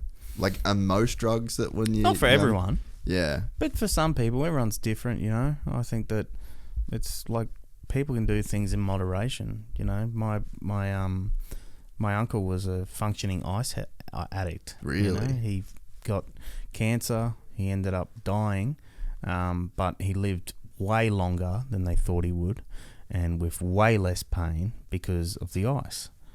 But he was functional as fuck. Had his own home, worked, you know, just done ice every day. Yeah. You know? The thing that's fucked up about that is that because it's illegal, he's a criminal. When it's I don't. Yeah, look, by the term, by definition, yes, he's a criminal. But I don't know. There's people that can't function on that shit, and they just go skits. Yeah. And that's some scary shit, man. But saying that, there's a lot of people have done it, come out the other end.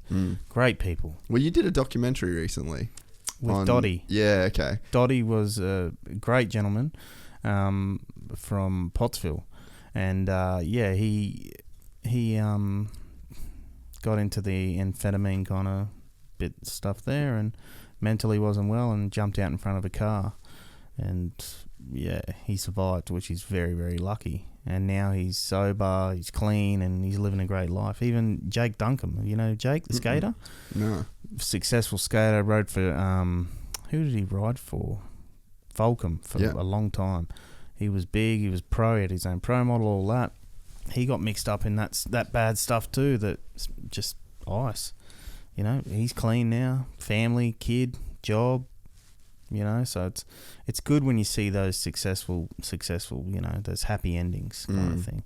But there's so many that are not happy. That aren't, yeah. And they're just fucked. And there's people that you wouldn't even think that would be fucking on ice, and they're on ice. That's what's crazy. He was telling me he was smoking with heart surgeons and stuff, like proper, like people in high positions and important fucking roles, you know, and they're on that shit, which is just... Well, I think that's one of the... another argument for, like, on my side, like, I'm a full just decriminalize drugs. Like, if you get caught possessing drugs, you shouldn't go to jail. Definitely we should stop, like, try and find illegal drug dealers, and we should just stop that. But it's so like hypocritical, because especially like you look in the US, there's like drug laws around crack, which is just insane. Like, there are so many hundreds of thousands of men that are in jail for crack. Yeah. And then, like you said, if you're a fucking white doctor and you want to do cocaine, like the amount of people that I've seen do cocaine that will just, it's not illegal. Like essentially cocaine, if you're white and you have enough money and you're not a fucking idiot that drops a packet on a bar floor in front of a secchi, like coke is not illegal. And that's the reality of it that not a lot of people want to admit. You know, ice is legal if you're a fucking heart surgeon. Heroin is legal if you're... And so it's like it's asymmetrical. You know, like it's legal for some people, but it's illegal for others. Oh, fuck. I'm going to have to... No, we're done. Three hours. Done? We've been in here, mate. We've locked in. So I think we'll leave it on the last words here. I'll look into this camera here. Can you see me? Oh, okay. Yeah. Like I said before, 500 grand. I would jack off on camera for OnlyFans. But you know what? Even $1 million, I would fuck another bloke. $1 million. Because $1 million is a lot of money and you could help a lot of people. So get out there and start finding opportunities as such. There's a lot of wealthy men out there would pay a lot of money for a lot of you hot blokes to take them from behind. So, yes. So with that... No, but honestly, 100%. $1 million, would you fuck a dude? Yep. You would, eh? Yeah. Fuck, see? But some people turn around and say, fuck no, not fucking a dude. Because at the end of the day, I fucked that dude, man. And doesn't make you gay. Nah, but it wouldn't bother me. Yeah. I'm not going to enjoy it. I'm not going to be like, I'd probably even need like something to keep me hard. Especially today, I would actually fuck a dude for $1 million after watching that movie last night. Yeah, right. Yeah, I woke up this morning, me and my missus were still talking about it. I've got a question for you. Yeah. $10 million and 10 blokes have to unload inside your flatty hole. Nah. You wouldn't do it? I just feel like I could make $10 million. Really? That fast? Not that fast. Each bloke's only going for a minute. So you're in there for 10 minutes. Ooh. 10 minutes, 10 minutes, blokes. 10 mil. You'd do it. How would you feel about me, Griff? Is it public? Of course. Yeah, and that's the thing. Yeah, it gets posted everywhere. Yeah. It gets posted everywhere. How would you feel about me, Griff, if I fucked 10 dudes for 10 mil? You'd get a pay rise. Think about that, though. I'd probably double your wage. I'm all for it then. Would you think about me differently? You would, though. This is the thing, though, right? Of course I think about it. Of course. That movie last night, it showed to me, I wish everyone could watch that movie not knowing it's a gay movie. Because as soon as the fucking penny dropped... I'm going to watch it. I didn't think worse of him. It wasn't that, but I thought different. Did you find him attractive after you found out you knew that? I feel like there's something semi-attractive about gay dudes, in a way. Like, I'm definitely...